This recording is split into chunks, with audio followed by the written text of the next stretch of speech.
Muchas gracias. Buenas tardes, ¿cómo están? Ahí vamos a un poco a repetir la dinámica que tenemos al principio de todas las capacitaciones, las charlas que damos en FOPEA, virtuales, sobre todo, donde podemos interactuar y poder hablar, que vayan poniendo de qué lugar ¿no? están participando. Ahí estaba viendo que había alguien de Puebla, en México. eh, eh, Gerardo Ramírez, bienvenido, Gerardo. Bueno, así que si pueden ir poniendo en el chat desde dónde están, vamos viendo la variedad de presencia, ¿no? Gente de Comodoro Rivadavia, La Rioja, Chaco, del conurbano bonaerense, Santa Fe, Salta, Posadas, Misiones, Ensenada, Jujuy, San Nicolás, la provincia de Buenos Aires. La verdad que FOPEA es una entidad muy federal, con socios de todo el país, y bueno, y eso también se representa en cada una de las capacitaciones donde pueden participar, sobre todo ahora las virtuales. Quizás cuando es presencial es muy difícil, pero ahora las virtuales puede participar gente de todo el país, y la verdad que eso nos pone contentos, porque habla también de que tenemos una profesión diversificada por todo el país, y que podemos llegar a todos esos lugares del país para poder capacitar y poder formar, poder charlar, poder discutir. La verdad que es muy importante. Ese es uno de los fundamentos de FOPEA, ¿no? Bueno, les cuento, les voy contando. Hoy es la segunda parte del taller de seguridad de la información. Ahora, en un ratito van a hablarnos Martina López y Cecilia Pastorino, que son Security Researchers de ESET Latam. Hoy quizás van a sacarnos muchas dudas que nos quedaron, no dudas que nos quedaron de la semana pasada, del martes pasado, sino que preguntábamos muchas cosas, y muchos preguntaban muchas cosas que se iban a ver hoy. Así que, por suerte, esta doble jornada de capacitación es buena, porque abordamos en un principio quizás todo lo que es la seguridad personal, tanto en computadoras como en teléfonos celulares. Y bueno, y hoy vamos a abordar otro tipo de dudas que tenemos, sobre todo para nosotros los periodistas, que somos una profesión que maneja información, que maneja fuentes, y que a veces la privacidad es muy importante, y no sabemos eh, cómo poder brindar un 100% de seguridad a nosotros mismos y a quienes nos brindan información, o a nuestras propias fuentes. Así que la verdad que es muy importante este tipo de capacitación, e inédita. Es la primera vez o por lo menos es la primera vez que yo recuerdo en los últimos 5 años, abordar este tipo de capacitaciones en FOPEA. La verdad es muy importante. Bueno, les cuento algunos parroquiales. Creo que la mayoría conocen a FOPEA. FOPEA es una institución, es el Foro de Periodismo Argentino, es una institución que tiene casi 20 años. Eh, Casi 20 años, ¿no, Majo? La verdad que ya no más. Estoy perdido Sí, con los sí, números. Es muy viernes exacto. hoy, disculpe. El año Una que semana viene muy... FOPEA, el año que viene FOPEA cumple 20 años, sí. El año que viene cumplimos 20 años. Bueno, somos un grupo de periodistas, unos 700 socios, seremos, y socias, eh, donde, bueno, no solamente defendemos la libertad de expresión y defendemos al periodismo, sino también las capacitaciones son muy importantes para la entidad, y sobre todo poder llevar capacitaciones gratuitas a todos los periodistas. Y, bien, hoy quienes participaron bueno, acá Diego Bautista quiere hacerse socio. Bueno, Majo ya se va a contactar con vos, Diego. No hay ningún problema, te esperamos a los colegas con los brazos abiertos. Eh, Quienes participaron el martes pasado en la capacitación, van a poder, y participen hoy, van a poder participar de un sorteo de herramientas de seguridad para Internet, que nos ha dado gentilmente la gente de SET Latam. Así que quienes participaron de las 2 jornadas van a tener la posibilidad de ganarse una licencia por un año de este tipo de servicios que, entre otras cosas, incluye antivirus y otras herramientas de seguridad de LATAM, de ZLATAM, que son importantes y que creo que la mayoría, digo, esto no le debe gustar mucho a la gente de ZLATAM, pero bueno, acá en Argentina la piratería de este tipo de servicios y de aplicaciones y de seguridad de Internet es muy, muy alta, pero bueno, es muy importante este servicio porque nos permite poder brindar alguna nueva medida de seguridad, por ejemplo, para que no nos roben datos, para que no, bueno, Martina y Cecilia lo van a explicar mejor. Bueno, terminados los avisos parroquiales, las dejo a Martina y a Cecilia que arranquen con su exposición. Lo vamos a hacer como el martes pasado, que Cecilia iba tratando de responder cuando ella estaba hablando de algún tema particular. Si podía responder en el momento, lo iba a poder responder. Si no, las preguntas que quedan, las preguntas las pueden hacer abajo, en el chat. O si no, las preguntas las vamos a ir, yo las voy recopilando y las vamos a hacer al final de la exposición. Bueno, ahí están preguntando si se va a subir al canal de FOPEA. Sí, las dos charlas van a estar en la página de FOPEA, en el canal creo que en el canal de YouTube, no sé con qué reproductor se sube, pero van a estar en la página de FOPEA, así que van a poder volver a repasar lo que nos dicen Martina y Cecilia, y también poder recomendar y pasárselo, compartirlo con colegas para que puedan estar más seguros en Internet. Así que sí, van a estar las capacitaciones. Bueno, Martina y Cecilia las dejo a ustedes para que arranquen con esta exposición de hoy. Muchas gracias. Bueno, ¿qué tal todos? Muy buenas tardes. Hola Martu, ¿andás por ahí? ¿Me escuchas bien? Sí, buenas tardes. Muy buenas tardes a vos y buenas tardes a todos los asistentes. Bueno, vamos a arrancar con la segunda parte del taller. Como dijo Ezequiel, si van teniendo alguna duda, nos la van dejando en el chat, vamos a tratar de ir respondiéndolas. Si vemos que quedan, las hacemos al final. Pero bueno, no se queden con ninguna duda, que son temas súper importantes. La idea de hoy es hablar un poco sobre amenazas informáticas, ¿sí? Y para eso vamos a empezar hablando de lo que es la ingeniería social. ¿Sí? ¿Escucharon hablar de ingeniería social? ¿Saben qué es esto? ¿A qué les recuerda? A ver si me van poniendo ahí en el chat qué piensan, ¿no? Cuando alguien les dice ingeniería social, ¿a qué les remite? ¿Alguna película que se acuerden por casualidad? A ver si alguno va respondiendo ahí en el chat. Bueno, mientras tanto les digo que la ingeniería social es el arte de manipular a las personas, ¿sí? Solo ingeniería civil, dice Ezequiel.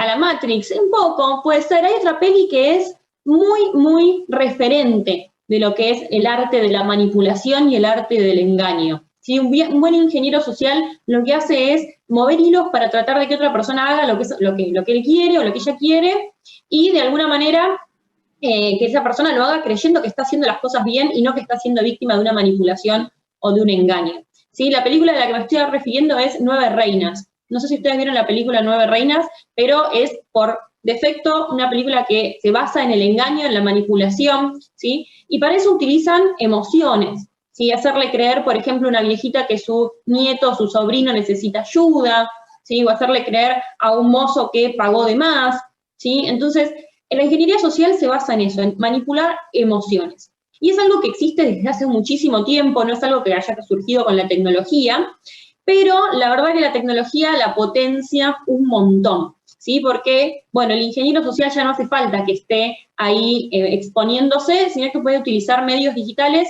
que cuidan o resguardan mucho más la identidad de quien está haciendo el engaño, ¿sí? Y seguramente, si hablamos de ingeniería social, se acordarán de la famosa estafa del príncipe nigeriano, ¿no? Ese correo que te llega diciéndote que un príncipe va a ofrecer toda su fortuna y que saliste beneficiado, te eligió al azar para recibir toda una herencia de muchos millones de dólares, pero para poder recibir eso tenés que primero hacer un pago, entregar tus datos bancarios, completar los datos de tu tarjeta, etcétera, etcétera. Bueno, esa es una de las múltiples estafas que existen en Internet, pero hay muchísimas, y la verdad es que el arte de la ingeniería social se perfecciona día a día y todo el tiempo salen estafas y engaños nuevos, y la idea es estar alertas, ¿sí? Estos engaños en general tratan de manipular nuestras emociones, como les decía, por ejemplo, haciéndonos creer que nos ganamos algo, ¿sí? Que nos ocurrió algo muy, muy bueno, pero para recibir ese premio, recibir ese súper descuento, o tener acceso a ese gran beneficio, tenemos que hacer algo, tenemos que entregar nuestros datos, tenemos que completar un pago, algo hay que hacer. O que tenemos un problema, ¿sí? Que nuestra cuenta fue bloqueada, que por ahí nuestra transferencia no se realizó correctamente, que tenemos algún tipo de deuda, ¿sí? Entonces tenemos que lo mismo, hacer algo, entregar nuestra información, hacer clic, descargar un archivo, ¿sí? Siempre hay una acción que se requiere por parte del usuario a partir de esta situación. Entonces, hay que estar muy atentos y obviamente la primera medida de seguridad es analizar. Analizar qué es lo que está ocurriendo y qué es esa acción que vamos a tomar y si realmente la estamos haciendo porque es lo correcto o porque alguien nos está manipulando, nos está llevando a tomar esa decisión. Así que vamos a ir viendo entonces algunas cositas que ustedes tienen que identificar para saber que se trata de un engaño, que los están queriendo manipular. ¿Qué pasa, Martu, por ejemplo, con los correos electrónicos? Bueno, como bien muchos de ustedes habrán visto, habrán escuchado alguna vez, los correos electrónicos son uno de los vectores quizás más utilizados a la hora de hacer un ataque de ingeniería social, ya sea por, como comentó Ceci, comentar de algún problema con la cuenta de quien lo recibe, ofrecer un gran beneficio o un gran descuento.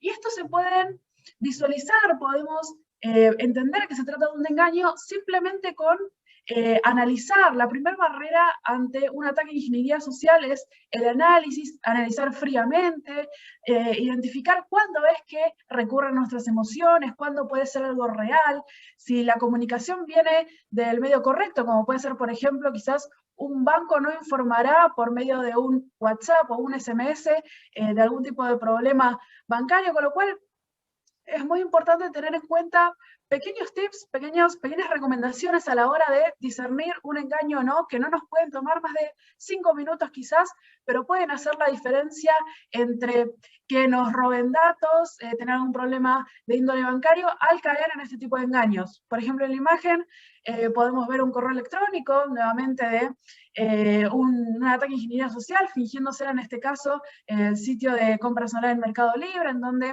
podemos ver que el correo electrónico proviene de un dominio, un @mercado-libre que simula ser el dominio de la compañía, pero no llega a serlo, con lo cual ya nos da una pista, ya nos da una primera alerta, una primera bandera roja de que se trata de un engaño.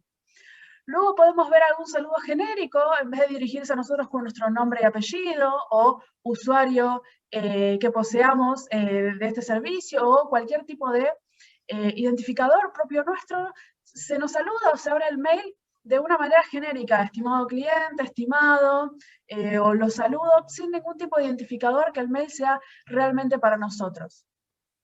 Luego viene lo que es la introducción al problema o al beneficio que explicaba Ceci, que nos ofrecen. Puede ser que nuestra cuenta ha sido bloqueada, que tuvimos algún tipo de movimiento fraudulento, que se hizo una compra por grandes sumas de dinero, algo que nos alerte y que es un problema realmente grave que nos llame la atención como para poder querer solucionarlo. Finalmente, una vez presentado este problema, obviamente también nos presentan en conjunto la consecuencia relevante. En este caso, puede ser la suspensión de la cuenta o puede ser que se haga efectivo un cobro por una compra de gran valor. Y finalmente, lo que es el tópico de la urgencia, el hecho de advertir que si el usuario no ingresa en un determinado tiempo, ya sean horas, días, semanas o lo más pronto posible, esta consecuencia relevante que mencionaba anteriormente se va a hacer efectiva, ¿sí? Otro método que podemos utilizar que también sirve para detectar todo lo que es ingeniería social es que nos quieren hacer ingresar a un sitio web, es arrastrar el mouse por sobre cualquier link que nos quieran hacer cliquear. Muchas veces este tipo de ataques requieren que nosotros entremos a algún tipo de sitio web falso, ya sea para hacer robo de credenciales o para luego bajar algún tipo de archivo malicioso, que viene una especie de de tapado, de emulado, como si fuese otro tipo de link, como si fuese un botón de un mail real. Si ven la primera imagen, en el caso del engaño de Mercado Libre, los colores simulan mucho la apariencia de un mail real, el tipo de letra simula mucho la apariencia de un mail real, con lo cual es importante verificar estos tipos de links antes de clicar. Otro tipo de engaños que ya no se nutren tanto de un link en sí, pero que sí son igualmente de importantes y en algunos casos de una manera peor, porque pueden llevar directamente a la descarga de algún tipo de archivo malicioso, son aquellos que poseen archivos adjuntos. Generalmente un adjunto malicioso tiene terminaciones de documentos de Word, archivos de PDF o archivos ejecutables de Windows.exe. Estos archivos, nuevamente, muy similar a aquellos que tienen links para ingresar, en el cuerpo del mail nos van a advertir, nos van a incitar con un cierto estado de urgencia a ingresar a estos archivos, a descargar estos archivos y a abrirlos para poder infectar nuestra computadora, ¿sí? En lo que son los cuerpos de los correos nos van a advertir o nos van a mencionar algún tipo de contenido que tiene el archivo que necesitamos leer sí o sí para poder solucionar este problema.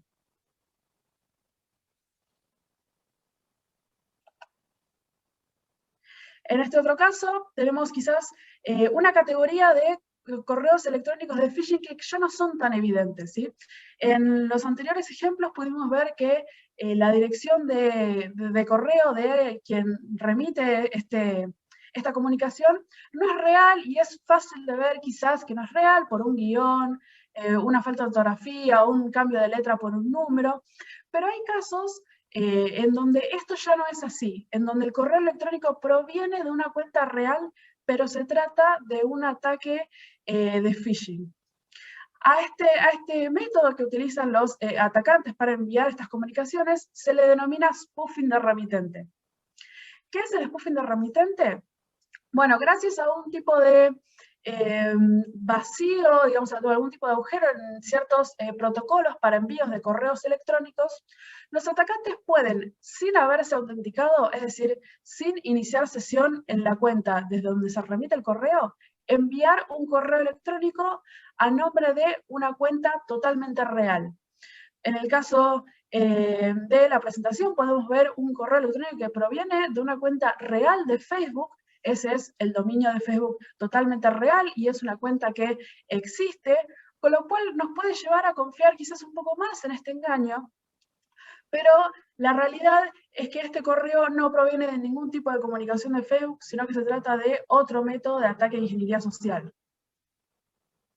Y nuevamente podemos ver, como mencioné anteriormente, la idea del link falso. Es un método que tenemos muy simple a la hora de verificar todos los que son ingresos a links, ya sean por sitios que nos inciten a ingresar, ya sean sitios bancarios, sitios de redes sociales, sitios de algún servicio online que tengamos. Es una herramienta totalmente vital que tenemos para verificar este tipo de links a la hora de ingresar. Con solo pasar el mouse por arriba podemos verificar que efectivamente en este caso el link a donde se nos refiere no tiene absolutamente nada que ver con Facebook, por más que en el correo podamos ver que la interfaz, todo lo que es la gráfica, los botones, el tipo de letra, es exactamente una copia de un email de Facebook que realmente nos enviaría. ¿Qué pasa en el caso de los teléfonos celulares? Hoy mucha gente abre los mails en el teléfono celular y por ahí no tiene un mouse para pasar por arriba. En ese caso, cuando ustedes abren un correo en el teléfono celular, lo que tienen que hacer para revisar un link es mantener apretado con el dedo el botón del link, ¿sí? No hacer clic una vez y soltar, sino mantenerlo apretado, y ahí se les va a abrir una ventanita y les va a mostrar la URL a la cual realmente están ingresando, ¿sí? En los teléfonos celulares suele ser un poquito más complejo identificar estos links, ya que en el navegador, por ejemplo, no vemos automáticamente la barra de dirección arriba. Entonces, tengan en cuenta esto, antes de ingresar a un link que pueda llegar a ser sospechoso o que llegue por correo electrónico, manténganlo presionado en el teléfono un ratito hasta que les despliegue esa ventanita con la URL, ¿sí? Y ahí van a empezar a mirar a dónde los está dirigiendo realmente. Y vamos a insistir mucho a lo largo de esta capacitación con que miren atentamente las URLs, ¿sí? Y vamos a empezar con este ejercicio, ¿sí? Ahí tenemos dos links de Mercado Libre, ¿sí? Quiero que los miren bien y me digan cuál es el auténtico y cuál es el sitio falso. Si tienen una ventaja que lo están viendo desde la compu, lo cual hace que sea mucho más fácil. Dice ahí Marcos que el de abajo es falso, correcto. Bueno, ¿por qué? ¿Por qué es el de abajo falso? ¿Qué es lo que vieron que lo hace falso? Tiene una R, me dice Gabriel. Sí, exactamente, tiene una R. Dice RN Mercado Libre, ¿sí? En vez de decir Mercado Libre. Pero claro, ustedes se dieron cuenta porque estamos hablando de ingeniería social, estamos hablando de engaños. Martina ya les dio todos los tips de todo lo que tienen que mirar y estar atentos, ¿sí? Además lo están viendo acá en la pantalla en grande. Pero probablemente si ustedes están en casa, están apurados, están haciendo otra cosa y reciben esto rápido, en ese apuro y en ese momento lo pasen por alto, este tipo de detalles. Así que la idea es que se lleven esto, tomarse estos minutos que se tomaron recién para revisar los links y ver cuál es el auténtico, para encontrar esos detalles, ¿sí? Que muchas veces son muy sutiles como este RN. Este es un caso real, ¿sí? Es un sitio engañoso, falso, que se creó hace unos años, y esta campaña duró aproximadamente 24 horas con este sitio falso de Mercado Libre habilitado, ¿sí? Y hay muchísimos engaños que hacen los cibercriminales a la hora de escribir las direcciones que son de este estilo, ¿sí? Cambiar una M por una R y una N, ¿sí? O una B por una L y una C, ¿sí? O una D, ¿sí? Entonces, fíjense muy bien y presten muchísima atención. Y si tienen dudas, ¿sí? Si tienen dudas de si el link nos está llevando al sitio real, bueno, como en el caso anterior, si era un mail de Facebook, en vez de hacer clic en el enlace y entrar directamente a través de ese enlace, vayan y pongan ustedes www.facebook.com o www.mercadolibre.com. Así se aseguran que lo están escribiendo ustedes y que están entrando al sitio auténtico y al sitio original, ¿sí? Y este tipo de links, ¿sí? a sitios falsos está muy relacionado también con los mensajes que están circulando ahora por WhatsApp. Hace un ratito mencionaban el tema de Coca-Cola regalando un frigobar el año pasado, ¿sí? Hubo muchísimos engaños del estilo de distintas marcas de ropa regalando barbijos. Hay uno que empezó a circular ayer que todavía estaba activo de Adidas regalando zapatillas, ¿sí? Y como digo siempre, cuando algo es demasiado bueno para ser verdad, cuando algo me lo regalan de arriba simplemente por contestar una encuesta, mejor dudar, ¿sí? Porque no creo que TAM me vaya a regalar pasajes solamente por responder un par de preguntas y compartirle a mis amigos estos links, ¿sí? Generalmente este tipo de engaños funcionan todos iguales y se empiezan a revisar y entrar, todos tienen el mismo formato. Es como que los cibercriminales copiaran y pegaran el engaño y solamente cambiaran la marca, ¿sí? Y siempre es el mismo paso. Llega un link al que ustedes tienen que hacer clic, y a partir de ahí tienen que contestar una encuesta, ¿sí? Tienen muchas veces mensajes falsos de personas que comentan en supuestas redes sociales que el engaño o que el premio es verdad, que lo recibieron, que no lo pueden creer, que están súper felices, y después lo tienen que reenviar a 20 amigos o a 5 grupos, ¿sí? Esta es la forma que tiene el engaño de propagarse, ¿sí? Todos con la misma gráfica y el mismo diseño, como dice Claudio, y en algún punto tenemos que hacer esta acción que quiere el cibercriminal. ¿Qué puede ser? O bien ingresar nuestro número de teléfono, ¿sí? Esto es para inscribirnos en un servicio de SMS Premium y que después comencemos a recibir publicidad al teléfono por la cual nos van a cobrar, y el cibercriminal de esa manera hace dinero, ¿sí? Al final del mes llega la factura de nuestra compañía de teléfono y tenemos 100, 200 o hasta 500 pesos extra por este servicio Premium al que nos suscribieron. O bien puede ser descargarse alguna aplicación, ¿sí? Como el engaño que circulaba de cambiar el color de WhatsApp, ¿sí? Que hacía creer al usuario que podía hacer una actualización de WhatsApp y en realidad lo que estaba descargando era un archivo malicioso que infectaba el teléfono. Y ahora más adelante vamos a hablar de este tipo de códigos maliciosos y les vamos a mostrar cómo se infectan estos teléfonos. Pero en general tienen que ver con esto los engaños, con hacer alguna acción que es o introducir nuestros datos o descargar algún tipo de aplicación. Y por supuesto tengan mucho cuidado cuando reciban este tipo de mensajes, no los reenvíen, no los compartan, ¿sí? Porque muchas veces nos llegan de contactos conocidos y creemos que, bueno, pero porque me lo mandó mi mamá o porque me lo mandó un amigo, entonces tiene que ser verdad, y no, ¿sí? Son justamente los métodos que utilizan los cibercriminales para propagar estos engaños. Pero la ingeniería social no queda acá, ¿sí? Sino que está también en los anuncios, y hay que tener muchísimo cuidado con los anuncios que vemos en Internet. Desde lo que son las búsquedas en Google, ¿sí? Lo que vemos a la derecha es a la izquierda, perdón, es una técnica que se llama Black Hat SEO y tiene que ver con utilizar posicionamiento online y anuncios en los buscadores para que el primer resultado de una búsqueda sea un sitio fraudulento o un sitio falso. ¿Sí? En este caso es un engaño de Mastercard, también una campaña de hace 2 años que duró también este anuncio unas 12 horas más o menos, pero en esas 12 horas cada vez que alguien buscaba Mastercard en Google, ¿sí? El primer link que le aparecía era este anuncio a un sitio falso que fíjense abajo dice Mac Alertas con un 4, ¿sí? En vez de una A. Entonces, fíjense la importancia de revisar el link al que están entrando. Ahora vamos a entrar un poquito más en detalle en esto de los links. Y fíjense a la derecha, tenemos un caso de una publicidad en Instagram y en Facebook. ¿Sí? En este caso, lo que se hizo fue crear un sitio falso de Mercado Libre ofreciendo una supuesta tarjeta de Mercado Pago Black. ¿Sí? Entonces, cuando el usuario ingresaba a ese link para sacar esta tarjeta, le pedía su usuario, su contraseña de Mercado Libre y los datos del DNI para loguearse a Mercado Libre. Y en realidad le estaban robando los datos de su cuenta de Mercado Libre. Pero fíjense en estos detalles, ¿sí? Miren el anuncio de la derecha de Mercado Libre y fíjense, por un lado, el link, ¿sí? Premium-Mercalclo, ¿sí? En vez de mercado. Lo mismo que veíamos antes con el RN, ahora lo estamos viendo con la L y la C, ¿sí? Tratando de simular esa C y esa L como si fueran una D a simple vista. Y fíjense el nivel de detalle que tiene el diseño de esa tarjeta y de esa publicidad. Los cibercriminales están invirtiendo muchísimo tiempo y muchísimo dinero en que sus engaños sean lo más parecidos posibles a los sitios reales. Así que no se dejen engañar, tienen que estar sumamente atentos, ¿sí? Entonces, ¿qué pasa con las direcciones de las páginas web? Martu, ¿qué tienen que mirar ahí? Bueno, podemos verificar, así como en el caso de los correos electrónicos, existen algunos tips o algunas verificaciones que podemos hacer a la hora de discernir si estamos hablando de el link real o el link falso. Una de las principales recomendaciones, si estos que voy a mencionar no funcionan, como bien decía Ceci, recomendamos nuevamente que en el caso de que estemos en duda de algún tipo de link, si es falso, si es verdadero, porque puede ser demasiado real a veces o no, lo más conveniente es ingresar nosotros, escribirlo manualmente en una dirección que sepamos que sea real. De todos modos, podemos ver el ejemplo de lo de Mac Alertas que mencionó Ceci en la slide anterior, de esta campaña de hace algunos años.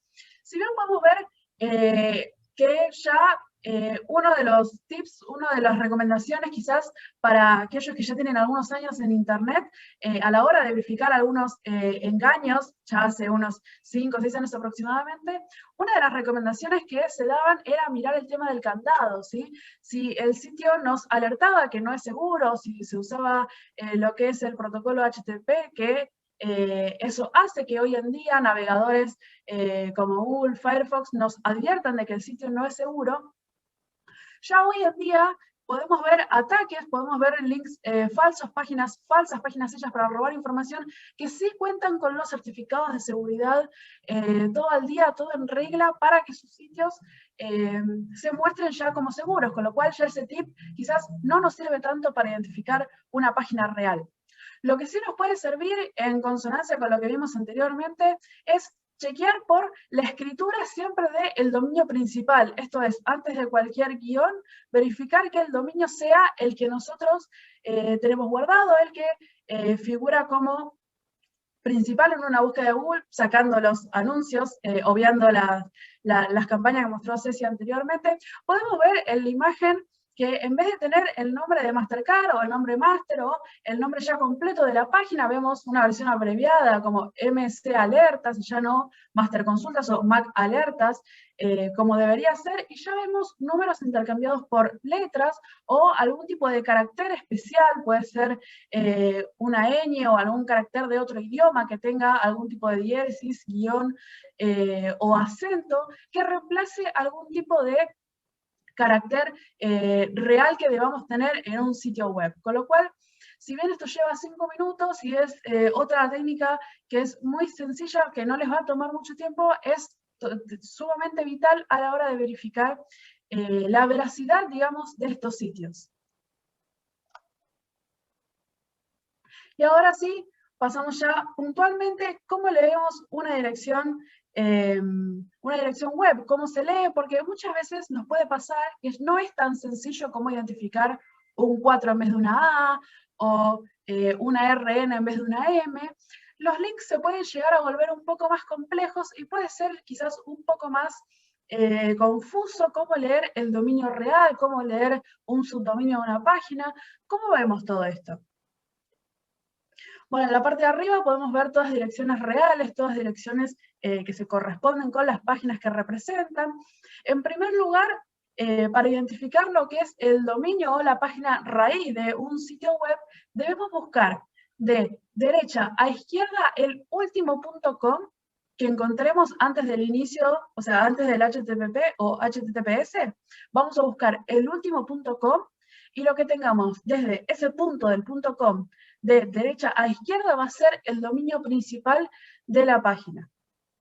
Podemos ver, en el primer caso tenemos nuestro blog We Live Security. Vamos a ver que si ingresamos ese link vamos a ingresar a la página principal de We Live Security sin ningún tipo de subpágina o ningún tipo de página dentro de ella. En el caso de abajo podemos ver el ejemplo de una página de Santander, una página que está dentro del dominio de Santander. Nuevamente podemos ver caso.com, caso.com.ar, puede ser caso.gov, todas esas terminaciones que conocemos para lo que son las páginas web, es importante buscarlas para poder encontrar el dominio principal de este sitio. Acá podemos ver el ejemplo de Santander, que finaliza con un .com.ar, barra y la página que corresponde, que está dentro del dominio de Santander, así podemos identificar su dominio principal. Nuevamente, en el caso de Mercado Libre, en este caso podemos ver que tienen dos subpáginas, digamos, por un lado tenemos compras, lista, con lo cual, independientemente de cuántas barras tengamos, de cuántas páginas dentro de páginas vaya a haber en el dominio donde estamos accediendo, el dominio principal sigue siendo Mercado Libre porque se encuentra a la izquierda de lo que es la terminación de la página .com.ar. Bueno, finalmente, otro de los ejemplos que tenemos en el caso de Outlook, que tiene un dominio que quizás puede llegar a ser un poco confuso con esto de outlook.live.com. Quizás puede confundir el hecho de tener dos puntos o de tener más de un, que pueda llegar a aparecer más de un dominio. Lo importante es siempre buscar el último .com leyéndolo de derecha a izquierda y allí es donde vamos a poder encontrar el dominio live. Por otro lado, vemos algunos ejemplos de algunos sitios maliciosos, algunos sitios engañosos, en donde podemos ver que se asemejan o intentan asemejarse mucho a los dominios reales, jugando con esto de quién viene primero del último .com, quién viene después, con lo cual sí pueden ser muchísimo más difíciles de ver, difíciles de analizar que una RN o un 4. En el primer lugar, un sitio que emula ser la página del banco HSBC del dominio mexicano. Podemos ver que el atacante intenta simular un .com.mx con guiones. Sí, esto puede ser muy fácil de pasar por alto, pero sí, con simplemente la regla del último .com de derecha a izquierda, podemos ver que el dominio real es New Domains y nada tiene que ver con HSBC. Por otro lado, tenemos un sitio también engañoso que simula ser parte de Netflix, donde tiene el nombre de la compañía luego de la barra que yo mencionaba anteriormente. Esto es decir que es un sitio dentro del sitio s-regalos.com que se llama Netflix, pero que se llame Netflix, el sitio que está dentro de este sitio engañoso, nada tiene que ver con el dominio principal que nos indica el sitio, ¿sí? El dominio sigue llamándose s-regalos, porque es lo que se encuentra a la izquierda del último .com que encontramos leyéndolos de derecha a izquierda. También tenemos otro tipo de ejemplos que juegan con esto de tener dos palabras, como yo mencionaba en el caso de Outlook, en donde se pueden encontrar con que la primera palabra o la primera frase antes del punto, pero que no viene acompañado de un .com o un .com.ar, se refiere al sitio al que quieren suplantar. En este caso podemos ver la palabra Santander, quizás nos dé a entender que vamos a ingresar a algún sitio de índole bancario, pero como podemos ver, Si seguimos esta regla de elúltimo.com y mirar a la izquierda, vamos a ver que el dominio no es nada más ni nada menos que Other Domains, que no tiene absolutamente nada que ver con lo que es Santander.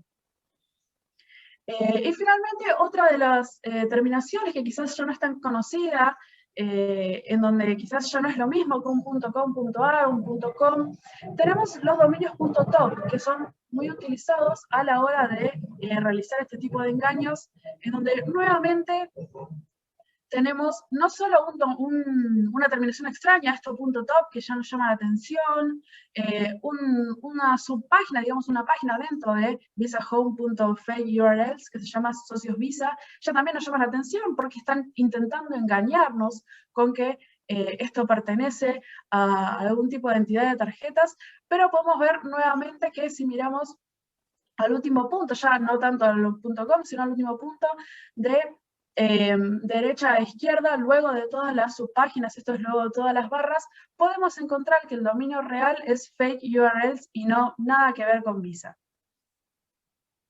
Bueno, excelente estos consejos. Recuerden siempre el último punto y de ahí inmediatamente a la izquierda, como explicó Martu, porque es la mejor manera de revisar estos dominios, ¿sí? Y si bien veníamos hablando del tema del certificado, y es cierto que hoy en día la mayoría de las páginas, incluso falsas, ya tienen ese candadito de seguridad. Entonces no nos podemos confiar solamente porque la página tenga ese candadito de seguridad, ¿sí? Pero hay candaditos que sí son un poco más confiables y son aquellos como el que vemos en pantalla que tiene el nombre de la entidad, ¿sí?, en el certificado. Si ustedes hacen clic en el candadito y les aparece el nombre del banco, Santander Río, HSBC, el que sea, o de Facebook o de Twitter, bueno, o en el caso nuestro de SET, ¿sí?, ahí sí pueden confiar en que esa página es auténtica y es de la empresa a la que están intentando ingresar, ¿sí? Porque esto significa que a la hora de verificar su identidad y de poner ese certificado, la empresa presentó sus datos, ¿sí?, y presentó que realmente posee ese dominio y que es realmente ESET, que es realmente el Banco Santander, y ahí sí le permiten poner el nombre de la empresa en el candado de seguridad. Esto es algo que, al menos todavía, siempre lo decimos, al menos por ahora, los atacantes no han logrado vulnerar, así que sí se pueden quedar tranquilos. Si ustedes ven ese candadito, hacen clic en el candadito y ven el nombre de la empresa. Pregunta acá Mariano si esto desde Chrome o desde cualquier navegador aparece. Sí, obviamente cada navegador muestra los candados de diferente manera, pero en todos, si ustedes hacen clic en el candado y ponen ver certificado, ¿sí?, automáticamente van a ver. En algunos casos van a ver que directamente aparece en verde, como está en el caso de SET, el nombre de la empresa. Si les aparece directamente, genial, ¿sí?, en verde ahí al lado del candado. Si no les aparece, hacen clic en el candadito y ponen ver certificado, y ahí van a poder ver si está el nombre de la empresa. Si está el nombre del banco, del medio de pago o del sitio al que ustedes están queriendo ingresar, genial, es el sitio auténtico. Si no aparece, bueno, a tener en cuenta todas estas consideraciones que dijo Martu, a mirar bien la URL, y si tienen dudas, siempre que tengan dudas, lo mejor es que escriban ustedes a mano la dirección y ahí se quedan tranquilos que están entrando a donde ustedes quieren entrar, ¿sí? Bueno, vamos a pasar a uno de los últimos engaños. Me decían por ahí que también la ingeniería social se utilizaba para engaños sentimentales, ¿sí? Muchas personas han conocido gente por internet, se han enamorado y terminaron en un fiasco enviando dinero por ahí a la otra parte del mundo, ¿sí?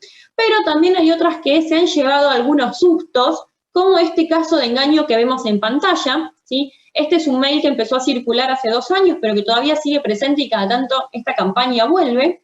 Y fíjense que dice, el mail dice, hola, bueno, tengo malas noticias para ti, estuviste entrando a una página pirateada, una página vulnerada, y tomé control de tu computadora y de tu cuenta, ¿sí? Y te filmé mientras mirabas pornografía, y tengo un video de tu cara tomado con tu cámara web, y un video de lo que estabas viendo. Y además, fíjate que te estoy escribiendo desde tu cuenta, ¿sí? Y que tengo tu contraseña, así que tengo acceso a tu cuenta, y si vos no me pagás, en este caso $236 en bitcoins, voy a mandarle tu video mirando pornografía a todos tus contactos, ¿sí? Tengo varios amigos que se asustaron cuando recibieron este correo, ¿sí? Y enseguida me lo reenviaron y me dijeron, sé si esto es verdad, me grabaron. Digo, bueno, yo no sé en qué sitios estuviste, pero no, quédate tranquilo, es un engaño, esto no es verdad. ¿Qué fue lo que ocurrió acá? ¿Sí? Martu les estuvo explicando lo que es el spoofing de remitentes, ¿sí? Esta técnica a partir de la cual los atacantes te pueden hacer creer que están enviando un mail de una cuenta auténtica. Bueno, en este caso, lo que hicieron los atacantes fue hacer un spoofing de remitente para que vos creas que ese mail te llegaba de tu propia cuenta, pero lo que más asustaba era que en el asunto del mail aparecía la contraseña de la víctima, o en algunos casos una contraseña vieja, una contraseña que había tenido en algún momento en alguna de sus cuentas. Bueno, lo que ocurrió acá es que algún atacante obtuvo una base de datos filtrada de Hotmail y de LinkedIn con un montón de usuarios y contraseñas. ¿Sí? Hubo una brecha de seguridad, alguien hackeó a Facebook, a LinkedIn y a Hotmail y obtuvo una gran cantidad de usuarios y contraseñas, ¿sí? Y alguien le empezó a mandar mail a estas personas que estaban en esta lista de datos filtrados, este correo haciéndole creer que realmente lo habían hackeado y le habían tomado el control de la máquina y lo habían grabado. Lo interesante es que nosotros analizamos esta billetera de Bitcoins, ¿sí? Y había recopilado esta persona casi $3.000 simplemente de engaños, ¿sí? De personas que habían pagado estos $236 y que habían caído en este engaño. Es decir que, bueno, hubo mucha gente que cayó y que realmente hizo el pago. Entonces, nada, también para que tengan en cuenta, este tipo de engaños ocurren todo el tiempo, ¿sí? No se asusten, no se dejen asustar por la primera emoción que pasa, tómense un tiempo para verificar, para pensar. Ahora vamos a hablar, como dice Pablo, de lo que es la verificación de 2 pasos, pero entiendan que este tipo de engaños va más allá de cualquier medida de seguridad que ustedes tengan, ¿sí? Porque esta persona que recibió este mail, por ahí tenía una contraseña súper segura, tenía verificación de 2 pasos, no ingresó sus datos en ningún link, no hizo nada, pero sus datos fueron filtrados, ¿sí? Simplemente a la empresa, a la marca que tenía esa información, se le filtraron los datos, ¿sí? Y esto es algo que ocurre, lamentablemente, todo el tiempo, ¿sí? Hace poquito, a principio de mes, hubo una filtración de Facebook de 533 millones de cuentas de usuarios. Y esto no es porque la gente no haya cuidado sus cuentas, es porque, bueno, Facebook tuvo una vulnerabilidad y alguien logró hacerse con esa información.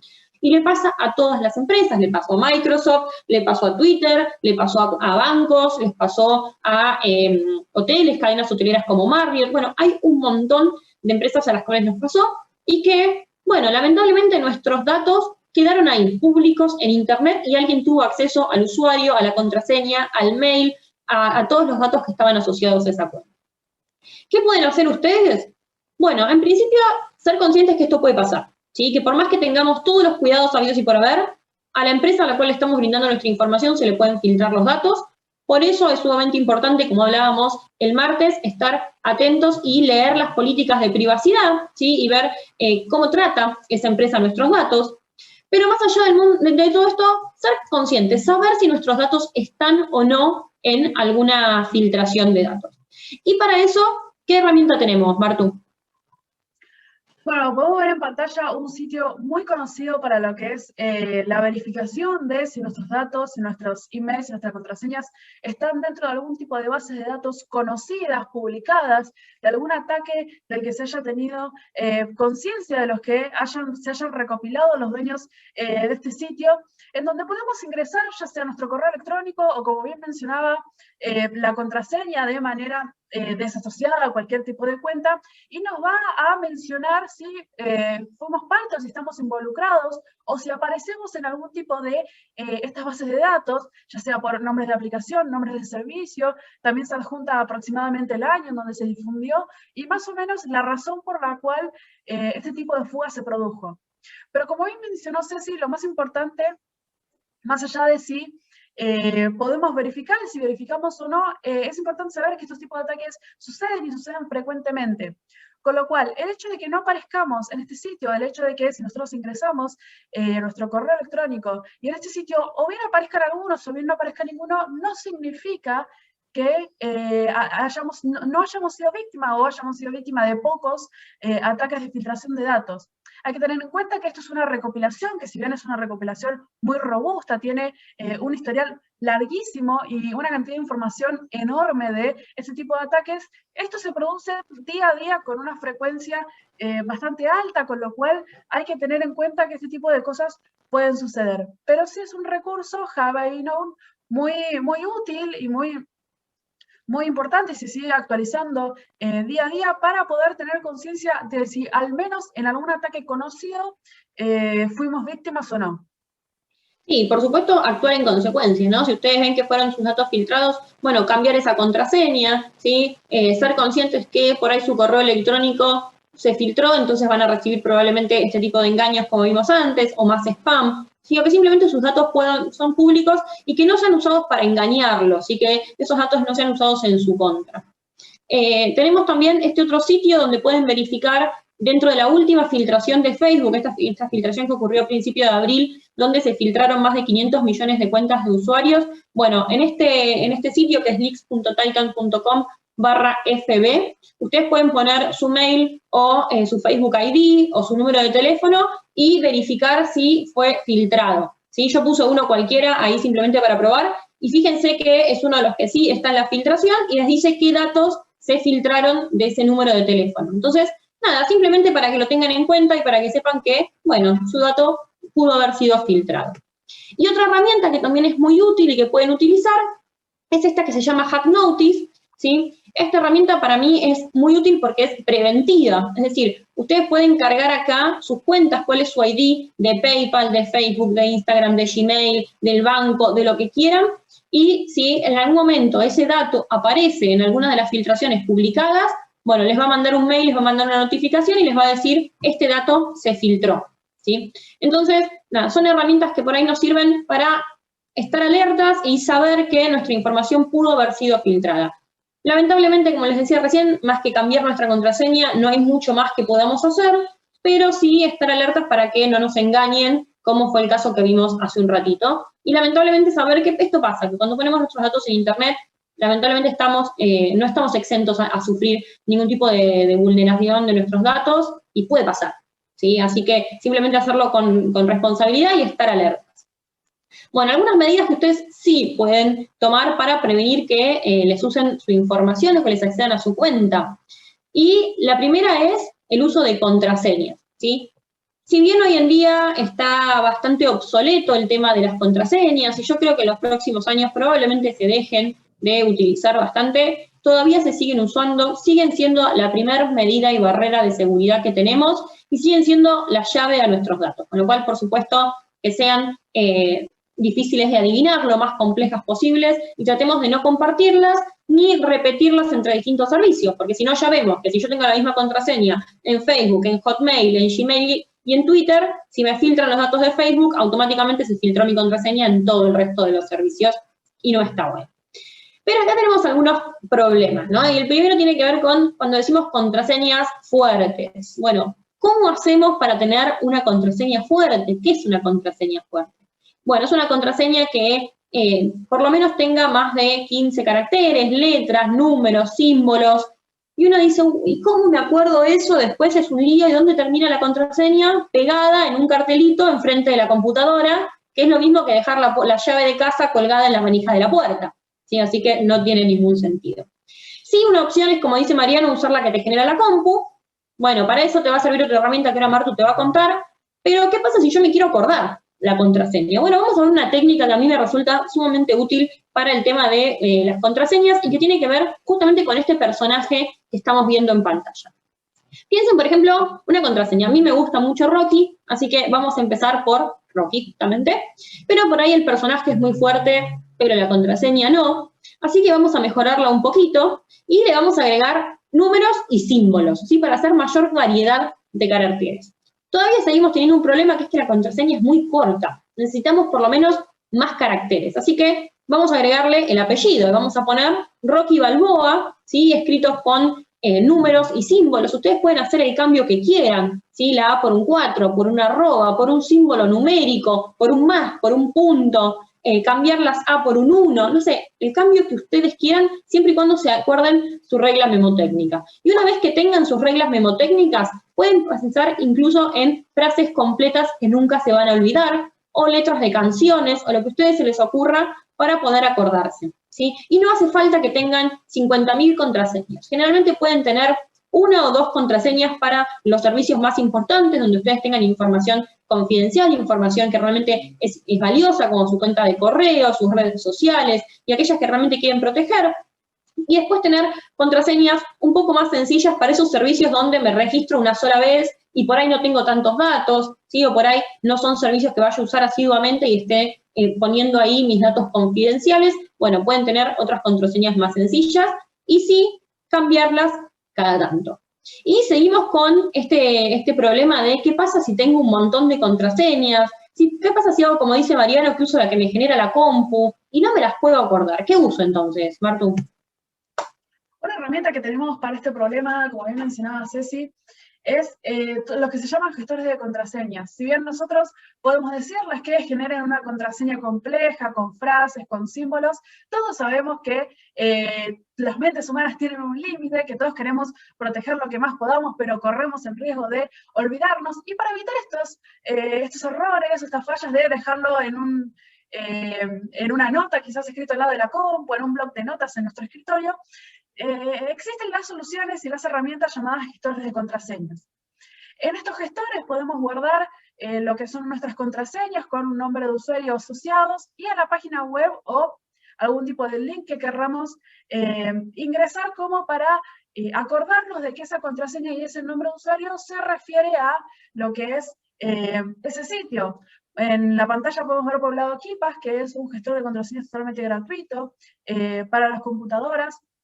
Y si mal no recuerdo, hay versiones mobile, en donde además de permitirte guardar este tipo de combinación de usuario y contraseña, o contraseñas solas, o URLs con contraseñas, proveen una especie de evaluador de contraseñas, en donde podemos ver en pantalla, en el renglón mencionado como Quality, en donde te mide la calidad, la dificultad de adivinar esta contraseña, para que nos aseguremos también de la que estamos configurando es lo suficientemente segura.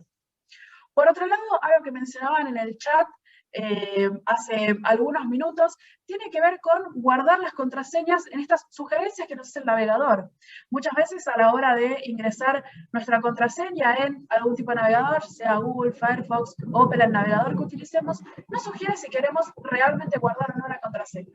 Bueno, este también es un ejemplo de gestor de contraseñas, si bien parece algo un poco más simple, algo un poco más sencillo, también es un lugar en donde podemos guardar nuestras contraseñas para no tener que estar recordando. El único detalle adicional que tenemos que tener, si bien por un lado KeePass pide o exige la necesidad de una contraseña maestra para poder acceder a nuestra pequeña base de datos de contraseñas, que esa sí va a tener que ser lo suficientemente segura, lo suficientemente larga, como la que vimos en la diapositiva anterior, ya que esta va a ser la contraseña de nuestras contraseñas. En el caso de Google o en el caso de Firefox vamos a tener este tipo de contraseña maestra, se va a referir a, en el caso de Google, a nuestra cuenta de Google.